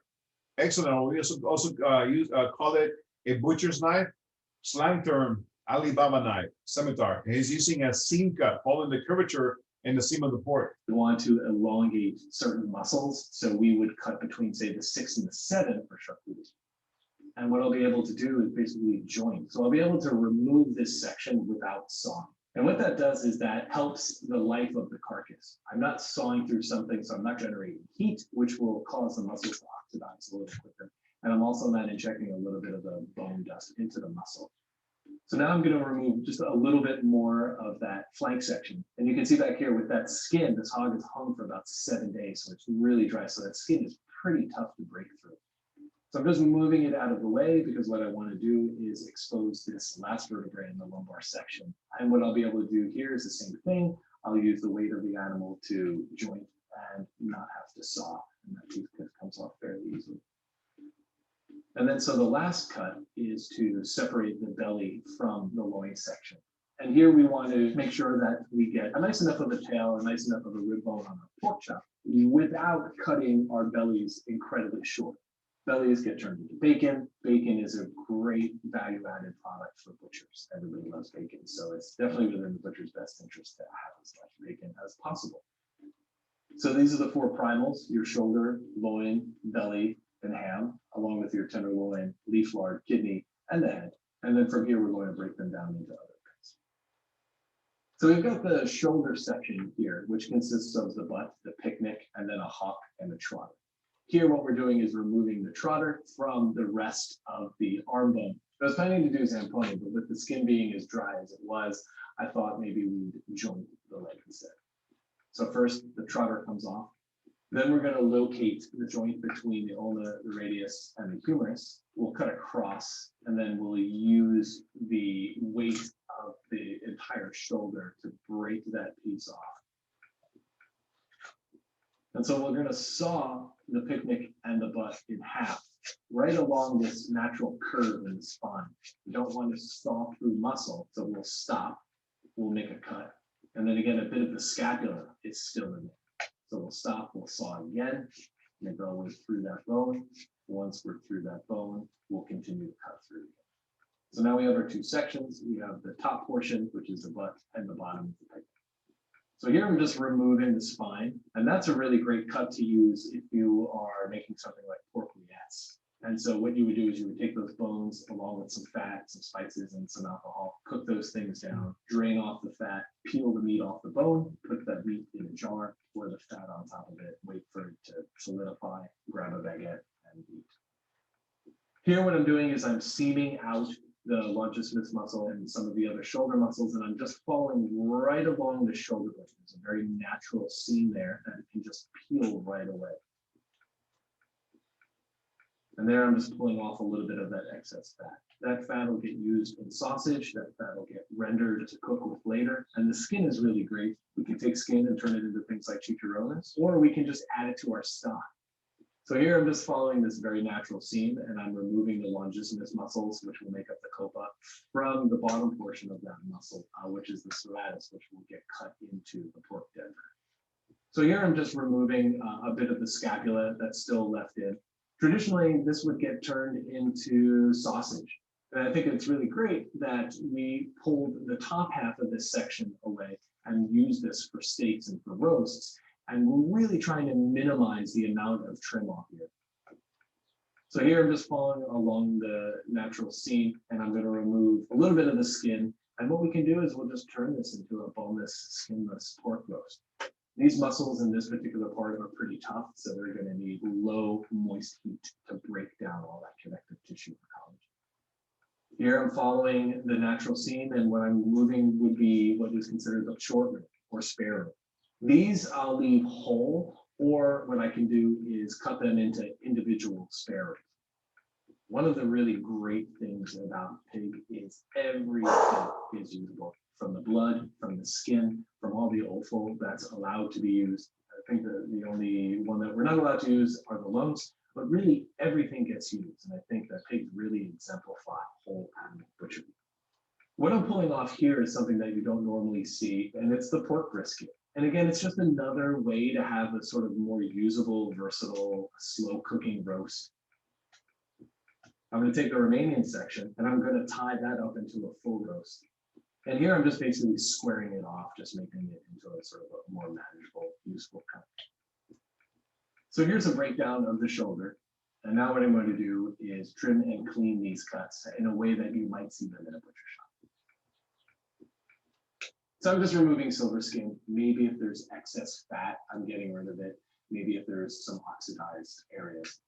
One of the things that I love to do with hocks is to pierce the skin, and what that's going to allow is some of the moisture to escape while it slow cooks. So that'll get that really puffy skin.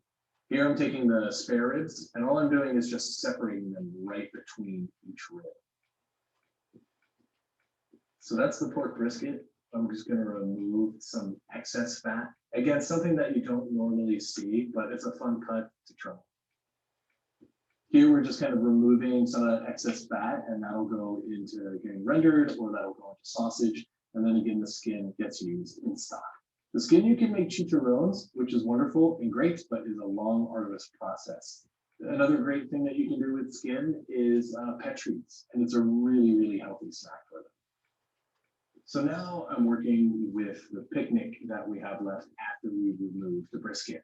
So here I'm scoring it, and I'm going down a little bit into the fat, because what I want is that fat to render and almost self-base while I slow cook this. And again, I can smoke this, or I can just very easily just put it in the oven at a very low temp and let that cook. It's going to take a substantial amount of time.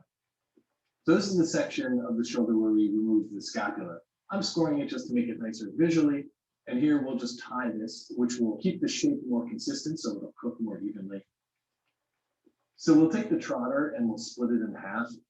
We'll expose the center of that trotter, and that collagen will render much easier into our stock. Next up, we have all the longissimus muscles. And those are the longest muscles within the body. And so it'll be the eye in your pork chop, or it is the copa. And that's what we're going to do here is we are going to tie a copa roast, but then also cut copa steaks. So here are the final cuts from our shoulder. Some of these cuts, if not all, you'll find in your local butcher shop. So the next section that we have here is the belly. So here I'm just following along the spare rib bones, long sweeping strokes, trying to leave as much muscle as I can on the belly side and trying to remove the spare ribs in as few strokes as possible. Because the belly, turning it into bacon is a great way for butchers to have a value added product.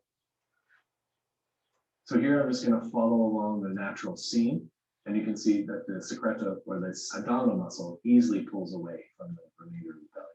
There's lots of opinions as to where the secreto comes from. I like to pull it from the belly because it's the most easily accessible and it's got great flavor and a lot of fat. Here I'm removing a little bit of the gland in the flank section. Unfortunately, glands are one of the things that we really can't use, very bitter in taste. So Nipples. something like this, you don't want to have a gland. Nope. So the main part of the belly would be the bacon. And bacon really is just salt and thyme, and then maybe a little bit of smoke. Belly can be turned into many different kinds of bacon, from streaky bacon or slab bacon, Canadian bacon, rasher, jowl bacon, so many different kinds of things. And these are the cuts that you can get off the belly. Your dressing story changes from one day to the next. Try Mooserin it. So many cuts you can get from the pork. And you know, if you buy them at the store in pre-cut, they're gonna run a lot of money for per pound. But if you get a whole pig, if you have space, you're gonna save a lot of money on those things, okay? We have the loin section, which includes the tenderloin. There's lots of different cuts that we can get off the loin, bone in, bone out, roasts, steaks. So what we're going to do here is we're going to remove this section of the loin from the rest of the loin, which is basically cutting between the vertebrae and then removing all the muscle without having to saw through it. We'll later turn that into a boneless loin roast. So here what I've opted to do is cut a different style of pork chop with the chine bone attached. So I'm splitting between each vertebrae, sawing through a bit of the rib section, and then just following along the natural path of the rib. And so I'll remove a full pork chop with the chine on. And the other thing I like to do with these is leave all the fat on as well as the skin. They have a few different muscles included in there that are going to change the texture, and that texture is going to change the flavor. So to counter that, nice and fatty with the skin on as well. For the remainder of the loin, what I'm going to do is chine. I'm lining my saw right at the base of the spine and just a couple of quick bursts. And once I'm through that section, take the tip of my blade and I'll work around each little piece of the vertebrae. So here I'm just following down the feather bones that are on the back side of the spine, and we'll remove the section of the vertebrae. And again, I'll save this for stock, things like that. So here I'm just following the rib bone and cutting through the vertebrae and just cutting some bone-in pork chops. Here, the skin will be off as well as the chine bone being off. So this is a part of the loin towards the rear of the animal, back towards an area where there are finger bones and not rib bones. So I removed the spine and finger bones, I've skinned it, and here I'm just removing excess fat. It's always a balance between too much fat, too little fat. Me personally, I love a ton of fat, but it's something that we slowly have to initiate customers into buying. And then here, I'm going to just score it again just for some presentation, and then I'll tie it. And that tying will keep it in a more uniform shape, and that will aid in a more even cooking. So the last part, we're going to tie something that's sort of traditional holiday roast, if you will. So we're going to tie what is essentially a pork standing rib roast. Skin off, leave a good amount of fat on, not too much, and expose or French the ribs. And really, this is all just presentation. Personally, I love to leave all that fat and meat on the bone, but for presentation's sake, it looks really nice. So to go ahead and French a bone, first you want to scrape between the bone and remove any of the intercostal meat. So that's the meat in between each bone. And then really, just like the rack of lamb, you can French the rack of lamb, you can French the rack of pork. It just depends on how you feel like doing it. I kind of do a version where I scrape off as much meat and then I'll take a clean rag and use that rag to pull off. Some people really want to see clean bones. I think I'd leave some meat on there just because I'm so anti-Frenching things. So here, we're gonna remove the skin. And again, we're left with some fat and some skin, all of which will be utilized. So the tenderloin is the most tender muscle in the body. What that equates to is a lack of flavor. So to help mitigate that, I leave a good amount of fat, or as much fat as I possibly can. But one of the things that we will have to remove is the silver skin. So that fascia isn't going to break down when you roast it normally. Here are the final cuts from the loin that you'll likely see at your butcher shop. So here we have the final traditional primal, the ham with the sirloin attached. So much like we did on the front arm, we're going to do on the rear. Removing the rear trotter is very similar to removing the front trotter. We're going to look for that joint. We're going to look for articulation in the tarsal bones, and we're going to cut around and then use the table to help us separate that from the hog. What we're going to do is we're going to debone around the sirloin. Sphincter muscle. So first we'll remove part of the sacral vertebrae, and then we'll remove part of the hip that's still attached to the H-bone. And what that allows me to do is make sure I just remove the bone and not pull muscle with it. So it's a much cleaner way of removing those bones. So I'll cut between that cartilage, remove a bit of the hip, and then I'll work around the remaining section of the hip into the H-bone, around the femur, and then pull out that section. The H-bone is a fairly tricky bone to remove. There is a tendon that's attached to it. So it's one of the reasons why you don't dislocate your leg. The rear hock is a little bit different from the front arm in that the rear hock has a stiple joint. So it's almost a straight cut through that section. So we'll remove the tibia from the femur by locating an area just below the patella and the kneecap. And that area right below the patella allows us to sever that section very easily. So now we can remove the sirloin section. So we follow right on top of the tip of the femur. And as you can see, we get a much more full piece of sirloin. Great for cutting steaks or turning it into a roast as well. So here's the breakdown of the ham. Next, I'll cut them down even further into parts that you might see.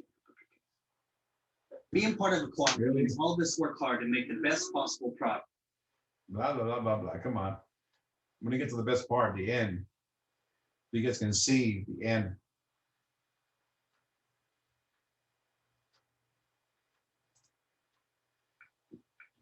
So here again, I'm just skinning and taking off some of that excess fat. We're going to cut some bone out sirloin steaks, a lot of flavor. There's a lot of muscle groups in there, so that texture is adding to the flavor. I like them much better than pork chop. So next up, we have the ham and the four primary muscles that are included in that: the top round, sirloin tip, the eye round, and the bottom round. For our purposes, first we're going to skin it, leaving as much fat on as possible. You want to see the shadow of the blade underneath the skin. And that's how you know you're getting a really clean piece. So here we're following the natural seam, and I'm just scoring and following right around the femur. There's a very natural seam there that connects the top round to the bottom round. And we'll remove the top round along those lines. So here what we're doing is removing this top cap. This is the gracilis muscle. The cut that you'll see in butcher shops in the beef case, but you can totally use this in the pork case as well. It's very thin, it's quick cooking, and definitely just a great cut for a couple of portions. There's a good amount of fat on it, so we'll trim that off, as well as removing any of the silver skin or fascia. So with the remainder of the muscles on the leg, what I'd like to do here is just debone it. So I'm just following the bone. And then that femur bone is going into stock. So the remainder of the muscles, the bottom round, the eye round, and the sirloin tip, traditionally would either be left together for a ham, cut into cubes for stew, or going into sausage. But I figured the utility of this is that we can turn all of these into really great roasts. I'm going to pull off a little bit of that excess fat. I'm going to pull off the patella, the kneecap, which is still in the sirloin tip. And then I'm going to tie each of these into individual roasts. And what we'll wind up doing with the top round is taking that and cutting cutlets or Schweinsschnitzel. And then the remainder of the pieces that are left on the leg, I cut those up for stew. So when you're pounding the schnitzel, I use 2 pieces of saran wrap. That's what we're gonna do tomorrow. We're gonna pound the pork the same way, okay? Tomorrow and Thursday. And you want to make sure that you don't hit directly straight down. You want to push away so it's not to push through the muscle. These are the final cuts from the leg that you might find in 2 butcher's books. And then we have the head, which Best part, the head. Porquero de testa or head cheese. Take a look, guys, the head of the pig. This is what we saw at school on campus, remember? I was like, here's Sabrina, there's a, that's the head. Check it out how it gets utilized. which I like to call the 5th primal. So first things I do is I remove the ears. You can leave them attached. Leave them but attached. Traditionally, what will happen is those will get sliced into strips. They'll get cured along with the head and the tongue, and those will get put into the skin and rolled up and cooked along with it. So I'll remove those. What we're going to do here is something that's very typical in charcuterie, which is removing the entire skin along with the muscle from the skull into something that's called porchetta di testa or fromage de tête. And here I just follow around the skull. I start at the top of the head and then working down along the sides of the skull. So I work in sections. I work one side, loosening it up, and then I'll flip over to the other side, joining them in the middle, right around the forehead, and then peel down the snout of the animal. Just like organ meats, that people have this sort of negative connotation with it, you know, it has a face. And so I can understand that it makes it really difficult for people to even think about consuming. But again, talking about pigs and their overall utility, it's just so great that you can take every single part of this animal and turn it into food. Even when you're done, the skull has a lot of meat left on it. So you can totally throw that into a pot and that can be your head cheese. And these are There the you cuts go. you get from the head. And finally, these are just some of the many cuts that you can get from the side of a pig.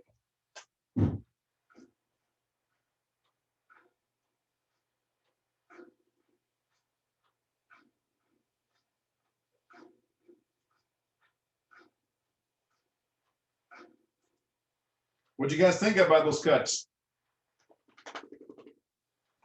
I would never cut a pig alive. From the table coming up. I ain't gonna lie, that's that's like years of experience right there. That's crazy. Tell you guys, when it comes down, it usually takes about 4 days to fabricate that whole pig. So we get it on campus. John and Sabrina and Zachary, Brandon, they all saw it. We'll get it, we'll fabricate it, and we'll utilize everything except the nipples. And make porchetta de testa, head cheese, but everything gets utilized. The skin, you can make chicharrones, so you can make pickles, a pig skin. The trotters, you can make stock or pozole. I mean, there's a lot of things you can make with that pig, but it takes about 4 days to fabricate it. If the whole entire class participates in it. The hardest part is removing that fat from that skin. That's the hardest part. So there you go, butchering a whole pig, okay? Let's talk about corbuta pork. Heritage breeds are especially raised in the herald of their intensely flavored meat and fat. In the realm of hot Japanese proteins, all apologies to tofu, wagyu beef, jidori chicken. Remember what's that you got about jidori chickens? The only chicken you can use for sushi, sashimi. Okay, corbuta pork reigns supreme, but you don't have to travel to the Far East to experience some of the best pork on menus today. Corbuta or black hog pork comes from the famed Berkshire pig. Yep, Berkshire and corbuta are the same thing. And this is one meat where it makes a real difference. Ever had leathery, dry pork chop or tenderloin? You simply didn't have enough saliva to swallow it, especially when you do like a well-done steak, cremated. Conventionally farm-raised pigs tend to lack the incredibly tasty fat that heritage breeds have maintained, and which keeps their meat juice tender, yes, expensive, but if you're a true fan of pork, heritage is worth every succulent bite. Okay, so here's Berkshire pork. The pigs originally from the English country Berkshire. Hertford breeds are still maintained in England, but the Rare Breed Survival Trust of Aldenham County Park, Herefordshire, and by the South England Rare Breed Center in Kent Berkshire is listed as vulnerable as of 2008. Fewer than 300 breeding sows were known to exist. Some pigs of the breed are also kept in New Zealand and Australia, but fewer than 100 purebred sows are there now. United States, the American Berkshire Association, established in 1875, gives pedigree only to pigs directly imported from established English herds or those tracing back to the imported animals. The pig is also bred in Kogashima Prefecture, Japan, under the trademark name Kogashima Korabuta, or Buta black pig. Okay. Another one from Spain is the Iberico and Serrano hams. Okay, the Iberico and Serrano pigs. That they are free range and they eat chestnuts, okay, or corn pines from the forest. Okay. Your menu for Thursday: Côte de pork, bottom left is schnitzel. Okay, same as the veal Milanese. Okay, parsnip puree. They didn't give us no parsnip. Okay, sauce charcuterie and broccoli a l'anglaise. That is your menu for Thursday. Hopefully they'll have the parsnip on campus on Thursday, so we can make a parsnip puree. Okay. Sauce charcuterie is going to be made from the demi-glace we made a couple of weeks ago. Okay. Parsnip puree is 2 parsnips. If not, I'll go to the store and try to buy some so we can have them on Thursday. Okay. Parsnips are like albino carrots. Okay. The flavor is very mild. Okay. So here we go. Côte de pork, tenderized, breadcrumbs, flour, egg wash breadcrumbs, pan fried. Parsnip puree is parsnip that has been blanched and then pureed with mashed potatoes, sauce charcuterie, and broccoli a l'anglaise. Broccoli a l'anglaise is very relatively easy. Okay, pretty much steamed broccoli, tossed with butter and salt. That is it. Okay, just the name. Any thoughts about Thursday's menu? Friday's menu: beer marinated pork tenderloin. Oh man, that is so good. Okay, because pork tenderloin is so tender and it's going to absorb all of those flavors from the beer. Couscous salad. It's all about the knife cuts, either the same or smaller than the couscous kernels, and sauteed zucchini. That's what's happening Friday. 1, 2, 3 recipes Friday. Easy does it. Okay, easy does it. Presentation wise, the couscous salad is your starch. It's not a separate dish. It's your starch. Yes, it is a salad. Yes, it is cold. That is your starch. Okay. Zucchini is your vegetables, and pork, of course, is your protein. That's on Friday. Hey, chef. So for the couscous, does it have to be on the plate with the rest of the food? Yes, that's correct. Okay. So I know it's going to throw you off because it is a cold side dish with a hot dish, but couscous is cold, not separate, not like the mixed green salad. Okay. That is what's happening Friday. Any thoughts about Friday? Yeah, I got a question, chef. So you said that's the starch. Just like, well, I guess my question is the plating. The foods can still touch each other, even though that's a cold and you're putting the hot stuff on there, right? That is correct. That is correct because the couscous is more solid than just regular mixed greens. It's not going to wilt. It's not going to drop the pot to the couscous. All right, I got a question, chef. So what's been confusing me with the plating. So are we okay? So for the plating, can we just make sure, as long as should we just have everything centered, or should we have everything stacked? Because I've been going through. I'm thinking that we should have everything stacked, which is kind of throws me off. So it's not really showing some of the stuff that I cook. So is it as long as everything is centered on the plate, or does it have to be stacked on top of one another like we've been doing? As long as it's centered, but if you can stack him. Usually, like for this dish, what I would do is do a ring with couscous in the bottom and remove the ring so the couscous round the bottom. Mm-hmm. The pork tenderloin is the whole loin, not a little piece that we got. It's a whole pork tenderloin. So marinate it, cook it, and then cut the ends of the pork tenderloin because it's tubular shape, and then cut them bias. So stand it against each other, so it looks like smokestacks on top of the middle of the couscous and the zucchini. Then I find a way to put it on the plate. That's what I usually do. But okay, that is very, very different than the pork tenderloin. Okay, yeah, because that's what been kind of throwing me off. Because like, I don't know, I've never really seen when I order a steak, I've never seen it cut up. And I know when you cut it up, you can see how how it's cooked and whatnot. But I've never had one. I've never had a steak come out to me and it's been cooked up. So that's why when I did my plating, I did it like that. You know what I mean? I tried to do like the stacking and stuff, and I wasn't really comfortable with it. But I felt that was the best way for the presentation that you guys wanted to see. Right, because we want to make sure that you can cook a medium rare steak. Because anybody can burn a steak. Anybody can can cremate a steak.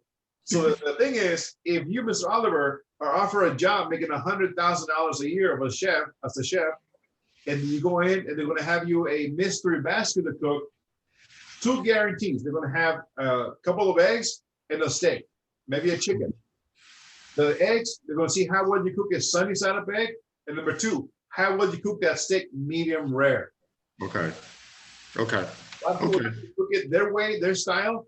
But again, you're cooking it for the customer. And a lot of customers prefer it medium rare. Yeah, there's people that want to medium well done and what have you not. But a lot of majority that know steaks and like steaks are going to order that steak medium rare. And steaks are a high dollar item that they're expensive. So they want to make sure that you have the knowledge and the skills and understanding to cook a steak medium rare. So one more question, Chef. So I've been trying to figure out what as far as like my restaurant that I want to do. So in your opinion, would you say that like a fine dining establishment is more lucrative and you make more money doing fine dining because of the portion size that you give out? Or what do you think? Fine dining restaurant, it will hit in big cities: Dallas, Houston, Vegas, LA, San Diego, San Francisco, Seattle, DC, Chicago, New York, St. Louis. It will hit. Casual restaurant will hit almost anywhere, because casual, you're open to the general public. Fine dining, you're open to the, I won't say the elite, but those people that they can pay the high dollar price of your food. And casual formal, it's open to everybody. And your menu can be, and that can be also bougie. Yeah, I got, and see, with me is you don't really find too many fine dining establishments. So I mean, for me, it's like that's gonna be the stuff that's like people be looking for, especially when this COVID thing's about to end. You know what I mean? So I'm thinking, because fine dining is something that like you can barely you very seldom see. But you see the nice steak restaurants and all these different places. You know what I'm saying? But a lot of times people just want to find an establishment for fine dining where you can go as a date, where you get dressed up and you got your real tablecloths and you got the ambiance set up. You know what I mean? So that's what I've been trying to debate on. My perspective I want to go on as far as when I do my restaurant.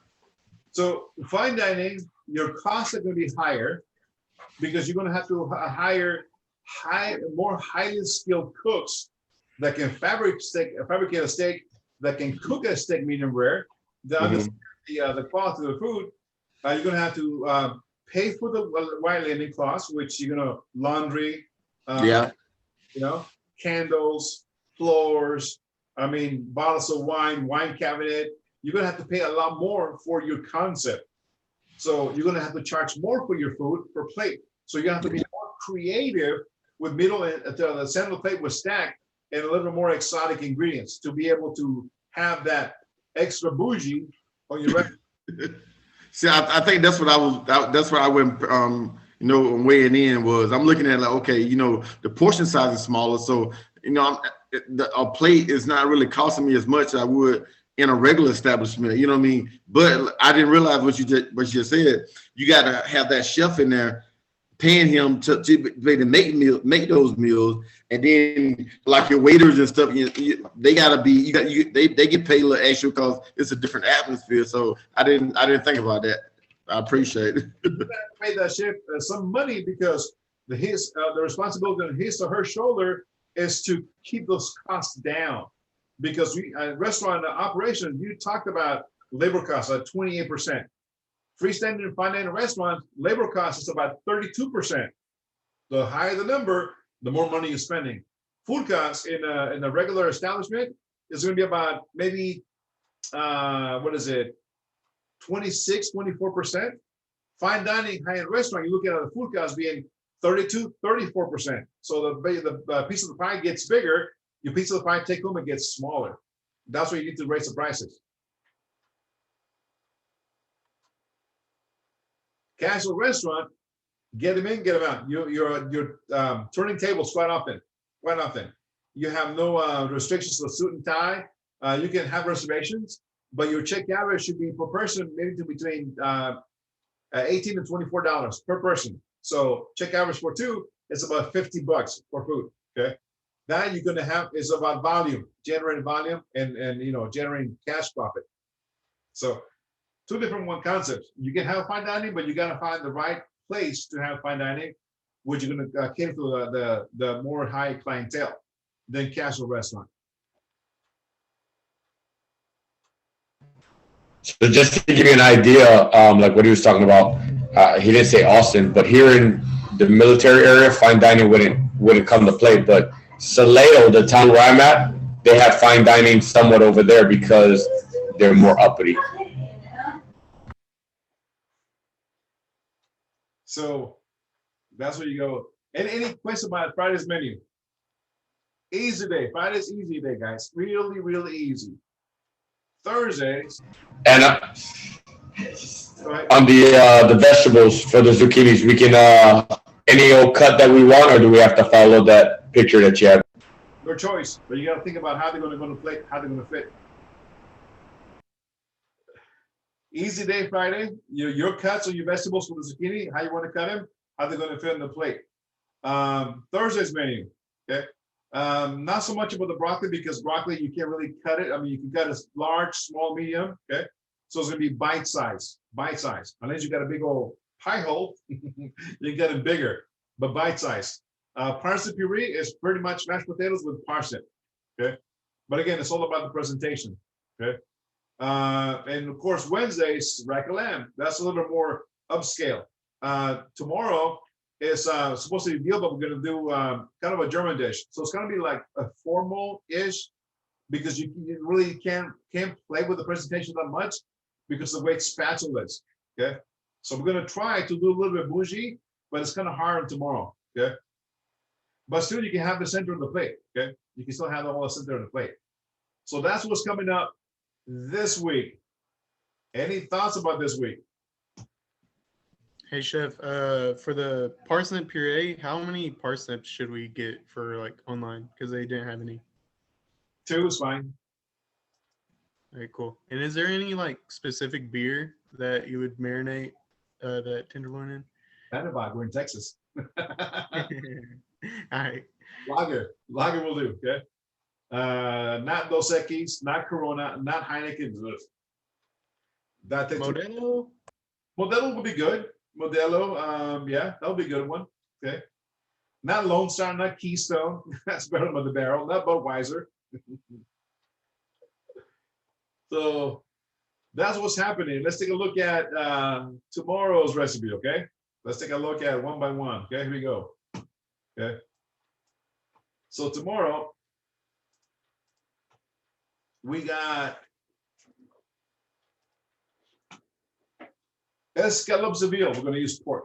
Spatula, roasted Brussels sprout demi-glace. Escalopes de veal. Take a look at the recipe.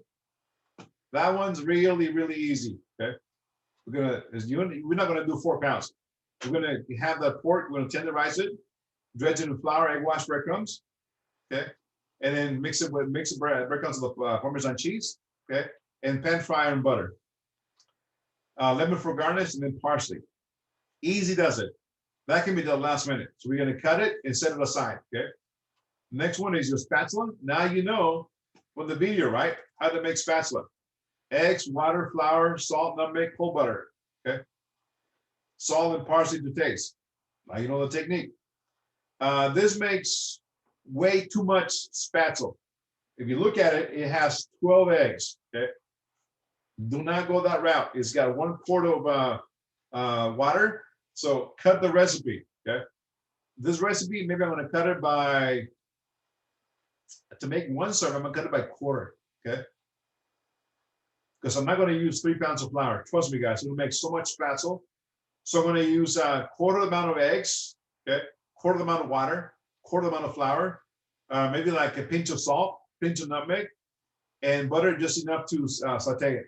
So quarter the recipe for a spatzel, okay? Unless you love spatzel so much, you want to make it for your family, go for it. Brussels sprouts, another easy recipe, okay? Brussels sprouts, butter, salt, and parsley. Just a technique. Remove the little leaves, blanch them, bring them out, cut them, and season them and roast them, okay? Demi, you have demi. That's it. Just reheat it, okay? Just reheat it. That's your sauce. Tomorrow is not that hard, guys. It's real easy, okay? Wednesday, it's a little bit rougher, okay? A little bit tough on Wednesday, okay? Because you got roasted rack of lamb. Take a look at the recipe for roasted rack of lamb, okay? Lamb racks, Dijon mustard, molasses, Marie Louise, eggs, breadcrumbs, and hazelnuts, okay? So we're gonna clean the rack of lambs. Okay, you can wrap the bones in aluminum foil so they won't burn. That's up to you. Toast the hazelnuts, chop them, mix them with the breadcrumbs, mix the eggs with the Dijon and molasses. Okay, drip the lamb in the egg mixture, and then press it on the breadcrumbs. Brown it on a seared pan, and then roast them in the oven. Not 400, 350 degrees. 400 is way too high. Okay, but again, this is way too much. It calls for 4 rack of lambs. We only got half a rack of lamb, so cut the recipe. Okay, cut the recipe. Haricot spinach, easy does it. Okay. Green beans, we're not using a pound of green beans. We're only making 1 serving. Flageolet or the white beans, we're going to soak them overnight. Pre-cooking before we start class. Okay. Whole butter, salt, pepper, and chicken stock. Water is fine. Okay. Risotto, you guys know all about risotto, right? We made it. You guys know the technique. You guys know what it takes. Okay. You should still have your production sheet from risotto. Copy and paste that to tomorrow's Wednesday production sheet. Okay. And then demi-glace, again, just reheat. Okay. Thursday. Tuesday, Wednesday, Thursday. Pork. Okay. Cut the pork is the same as the veal. Okay. Tenderize, dredge to flour and bread and coat with breadcrumbs. Okay. Coat it with breadcrumbs. Parsnip puree. 2 parsnip is good enough. I'm gonna get some of HEB taken to campus with me on for Thursday. It calls for 2 pounds. Again, cut the recipe. We don't need 2 pounds of parsnips. Only 1 potato should be fine. Okay. Heavy cream, maybe about 3 or 4 ounces. Whole butter about the same. Salt to taste. Okay. Peel the parsnips and potatoes. We're going to cook it separate. Parsnips get cooked just like we do potatoes. They're going to get boiled, and they're going to get passed to the food mill to get rid of those fibers. Okay. Mix it together. Season with salt, pepper. Okay. Sauce charcuterie. We got demi-glace. Okay. Pretty much reduction of shallots in butter, white wine, honey and Dijon mustard, and the cornichons. And we're going to add that to your demi-glace. That's sauce charcuterie. Okay, that makes 20 ounces. We need all that. We need 1 serving, maybe a cup or 2. Okay. Broccoli and glaze, easy recipe. Okay. Broccoli, butter, and salt. Easy. Friday. Friday. And there's the end of week 5, Friday. Beer marinated pork tenderloin. Okay. You marinate it just like we did the bourbon chicken in light soy sauce, beer, light brown sugar, and fresh ginger. Sear it off and cook it. It cooks on the cook really, really fast. Okay. What's on the next one? Couscous. So nice, and then it twice. Okay. And again, we're not making 6 and 3 ounces. So I'm going to make only 1 cup of couscous, 1 cup of chicken stock, equal parts. Okay. And everything else just as we go. Okay. Sauteed zucchini, real easy recipe. Zucchini, salt, butter. That's all it takes. Okay. So that's what's happening this week. Okay. Any thoughts about this week? Any comments?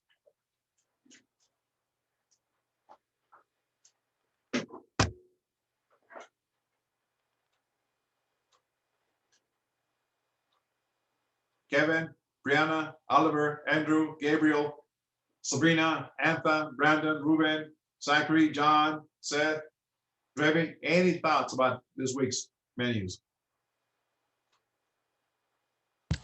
I'm looking forward to it. It seems like it's going to be a really challenging kind of, but I'm really looking forward to it.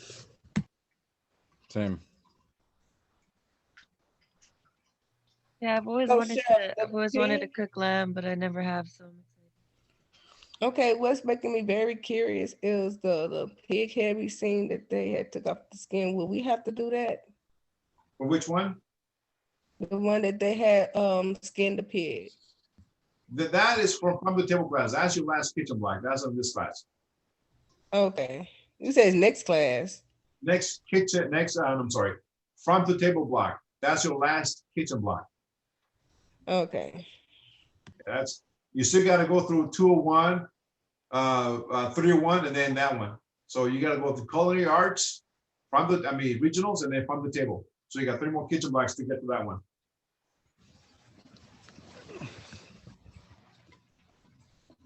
So I can foresee you might have some challenges with the spatula. That's understandable.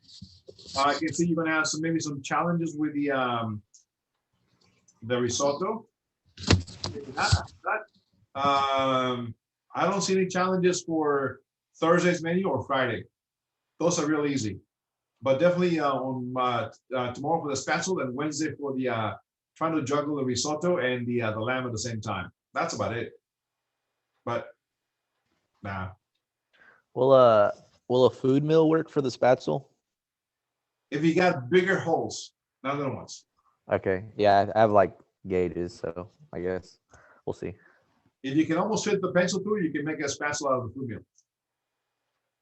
Okay, cool. Yeah. Chef, on the risotto for Wednesday, what store do we go to get our arborio rice? We didn't get none of that when we picked up.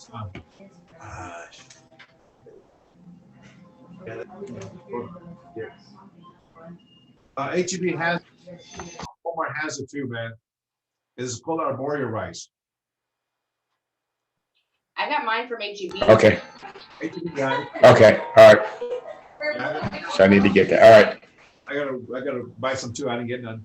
I gotta Is get there it. anything else that we didn't get besides the parsnip? No, just risotto and parsnips. All right, cool. Yeah. Thought I saw something else that we were missing, but I can't remember right now what it was. You got eggs, you got nutmeg, you got flour, you got milk. With the girlfriend. What else? You got couscous, zucchini, broccoli, butter. Yeah, that might just have been it then. Parsnips. Yeah, that's. Because you got garlic, you got onions for the risotto. Yeah, that's it. Okay. So arborio and what was the other thing? Parsnips. Parsnips. Arborio. I mean, write this thing down, man. Before I forget. And what is up? Never mind. I'll look online what a parsnip is. Parsnips. It's like a white carrot. Yeah. Yes, an albino carrot. Yeah, everybody knows except me. What was the term we were trying to think of last time? Earthy. It kind of tastes earthy. It's a white earthy carrot. Hey, have anybody seen Coming to America 2 yet? Not yet. She asked, well, she said, what are these black mashed potatoes? It was actually, it was actually, what is that? The fish eggs. What is it? What is caviar? Yeah, caviar.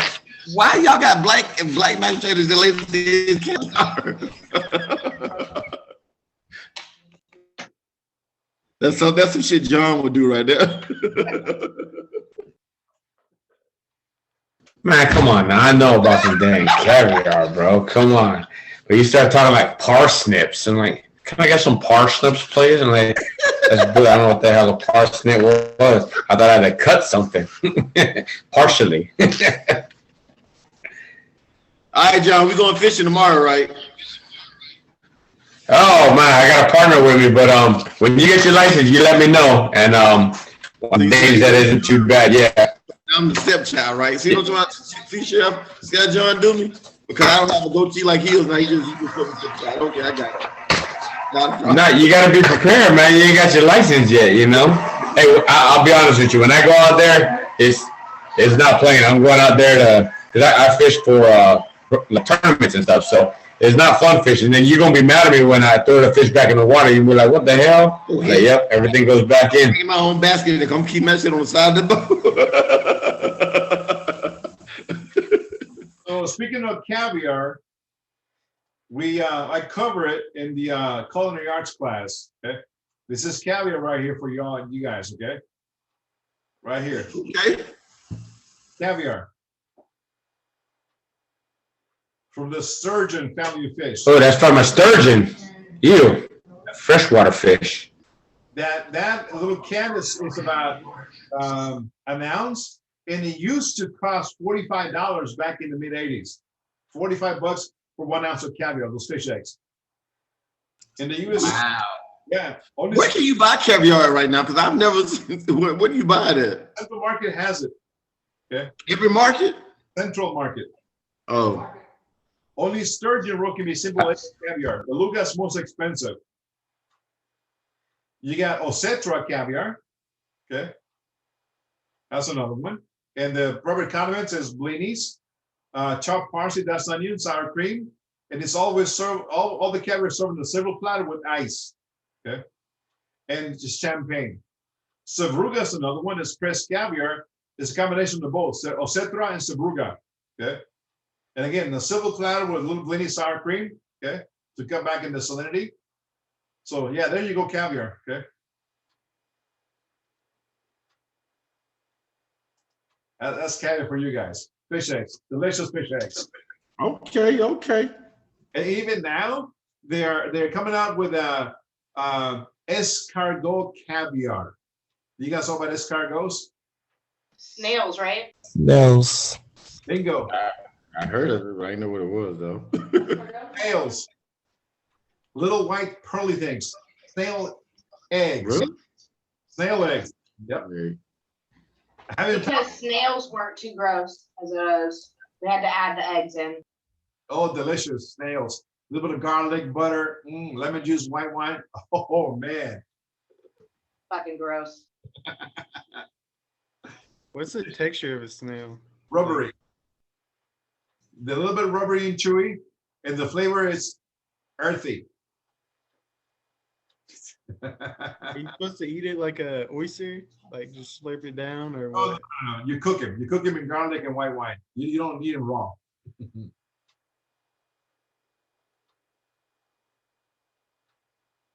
Yep. Yeah, I probably won't ever try that, honestly. So I'll see if I can find something. I'll bring them on campus on next week when we go to a seafood cookery. Oh man, I'll have some escargots for you guys to try on campus next week. Okay. Let's see. Trying to think. Let's see who's adventurous. John, Brandon, Sabrina. Who else? Oliver, to a certain extent. Zachary, right? Let's see who's adventurous next week on escargots. I'll see if I can find them over the weekend. I'll try some, chef.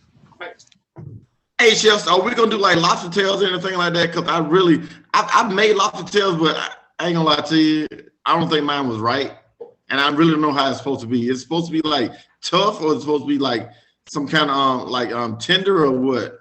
Tender and sweet, not tough. Tough, you ever cook the crap out of them? Yeah, I fucked it up there. So that's what's happening this week. Any thoughts about week 5, guys? Any questions, comments, concerns, issues? Looking forward to another week. Now we're done chicken. Now we're done beef. Now we enter pork, lamb, right? Pork and lamb. Next week, seafood. Seafood. Round and flatfish. We're going to talk about, we'll be talking about snails too. Snails. We'll be talking about clams, mussels, oysters, shrimp, all kinds of stuff next week. from shark to monkfish to wolffish. But that's next week though. Any thoughts, any questions? You guys ready to rock and roll this week?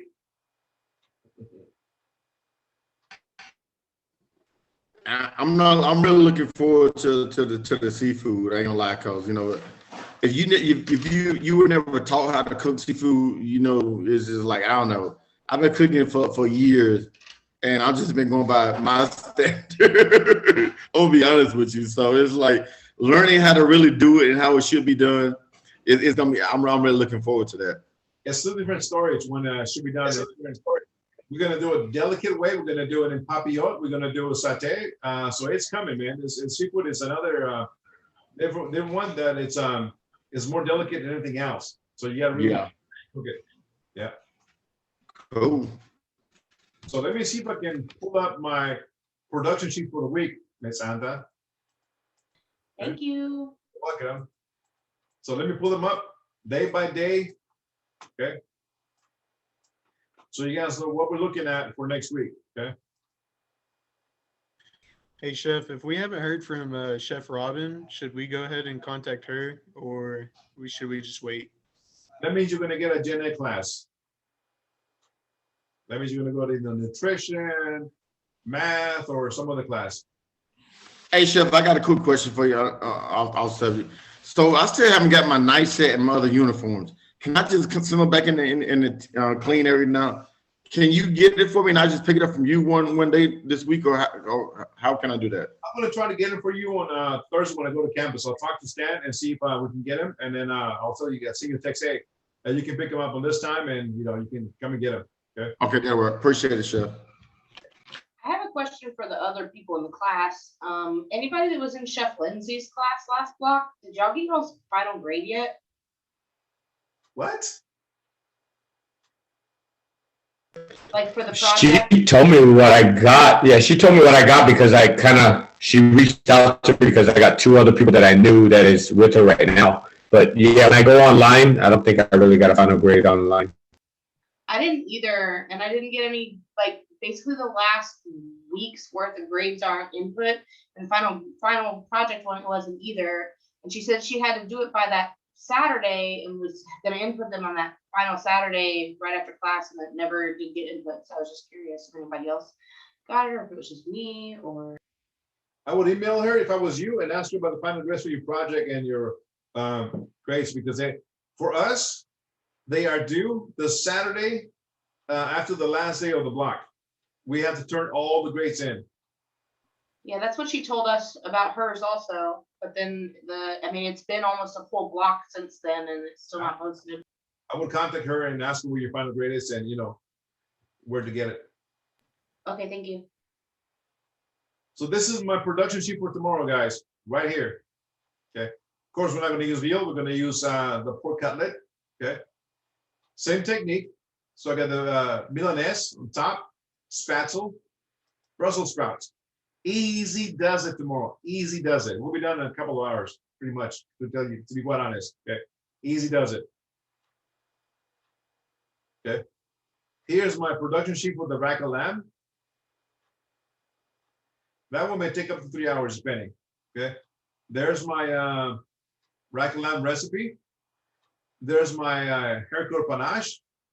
There's my risotto again. I'm going to cut it down to that is 1 cup of arborio rice. Okay. So that's my risotto recipe production sheet. There's my production sheet for Thursday. Okay.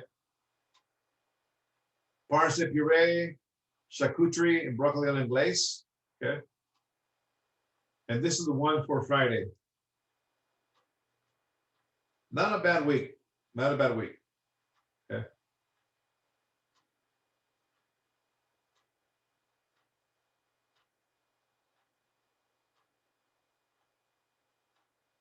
And then after Friday, we go to seafood.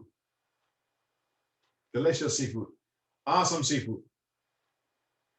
Any questions, comments, concerns about what's coming up? Next week on Thursday is our practical, yes? No, that's next week is week 5. The week after that is Thursday, your practical.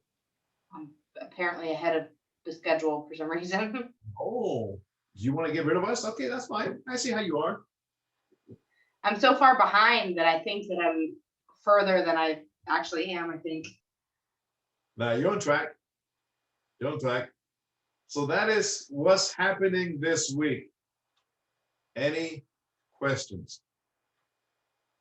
Any thoughts? Any comments? I do have another question. Okay. The ServSafe exam for us hybrid people, or no, us online people, have they said anything about when our exam is supposed to be yet? Not yet. Not yet. I haven't received any email from Chef Rapp. He's the proctor for the ServSafe. I haven't even received any email from him about the scores of this last one. So when I do so, I will let you guys know. If I don't hear nothing from him by tomorrow, I'm going to email him about when do we expect the scores from the ServSafe, and what about the date for the online students that would like to take the ServSafe exam, if that's going to be coming up soon. So I'll email them on that tomorrow. Yeah, I was gonna ask that question too. That's like, okay, so when are we gonna be able to take the test?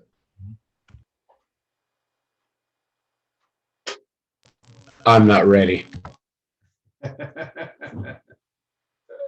Your plate's full, John. Your plate's full. I'm working on that. I just got to get to the being able to open a book and start going through. It's like, man, it's nonstop. Just, I mean, and you would think, okay, from 6 to 11, then you got all day to kind of, but you really don't. You're either preparing for class, or, something. So. And like I said, now with this time change, and man, just to spend up the pace of the day, I'm like, where the hell did they go today? Right? So that's what we have this week, guys. And any comments, any questions, any concerns, any issues? Again, guys know where to reach me. I do apologize, Mr. Gabriel. I didn't get in touch with you as soon as possible, but I had 1,000 tapes coming in, and I was trying to scan for them, especially for the pickup product today. But definitely, I'll try to get back with you as soon as possible to answer any questions you guys have. Okay. Be ready for tomorrow. Have your pork ready. Have your breadcrumbs, your flour, your egg wash, your salt. Have your spatula ingredients mixed out. Okay. Your water, your Brussels sprouts, and we're gonna go from there. Okay. Easy day tomorrow. Easy day to get back into the groove for this week's production. Right. Roger that, Chef. Easy day. And you're gonna see the flavors of the brown butter and the spatula, the nice crispiness of the spatula, along with the Brussels sprouts and the Milanese come together on the palate. It's gonna be another different experience too. If you haven't had spatula, you will definitely have it tomorrow.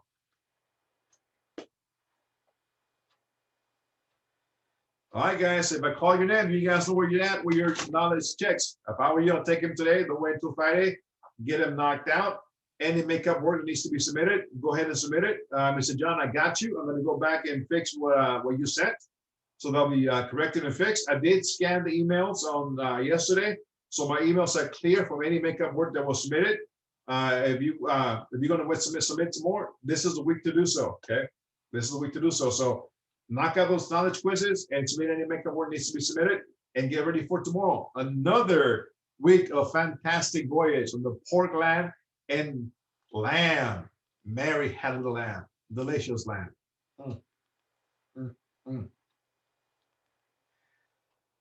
All right, guys, see you guys tomorrow. Deuce, peace out. Be safe, be careful. Don't do. Good night, everybody. I won't say what that is. Good night, everybody. Good night, Chef. Now, Mr. Gabriel.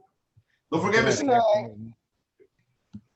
Gabriel, don't forget, update your address and also let me know so I can forward that to Chef Robin and talk to Mary and also Chef Rab so you can be able to pick up your product on Monday next week.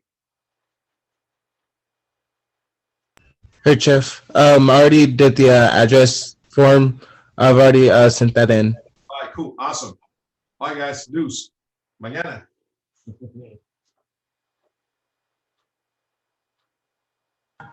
So, Chef, that chicken cacciatore, man, man. Oh, man. Mark, so I plated it. I said, okay, babe, I'm going to plate. I have to plate it, and then I'll go ahead and get. So I did the noodles, left a little bit of hold, then I put the spinach inside there, and then I put it on. And then I was looking, I was like, damn, where do I put the sauce? I was like, you know what? When we did the coq au vin, it was on the chicken. So I just put it right there, and I didn't want to even mess around with anything. So that way, it just had the colors. And I told my wife after I played it, if you want more sauce, then go ahead and get some. But yeah, she liked it. She really liked it. It's another final touch. It was. If you want to go further than that, put a cup of red wine or have a cup of red wine to the sauce. Ah, okay. Dang. Dang it, now you tell me? I was all dancing and stuff. I was like, yeah, look what I did. And I mean, it was like all before class. And within that last, I think, 45 minutes when we logged on is when I actually started, braising the chicken and all that stuff. And it was done like that. I checked the temperature. It was good to go. It's real easy, man. It's real easy. But yeah, there's a force point, man. And with the chicken, more than the sauce, finish the noodles, perfect combination. Yeah. I'm about to go get my plate right now. I was just, little taste testing, but yeah, they loved it. So hats off. I appreciate it. No problem. If you want to match a bottle of wine to go with it, go get Lambrusco. My favorite. Chill. I just had some Lambrusco. I drank it all last night, though. Perfect with this dish, man. Okay, Lambrusco. Babe, Lambrusco goes perfect with that dish. I'll do it again.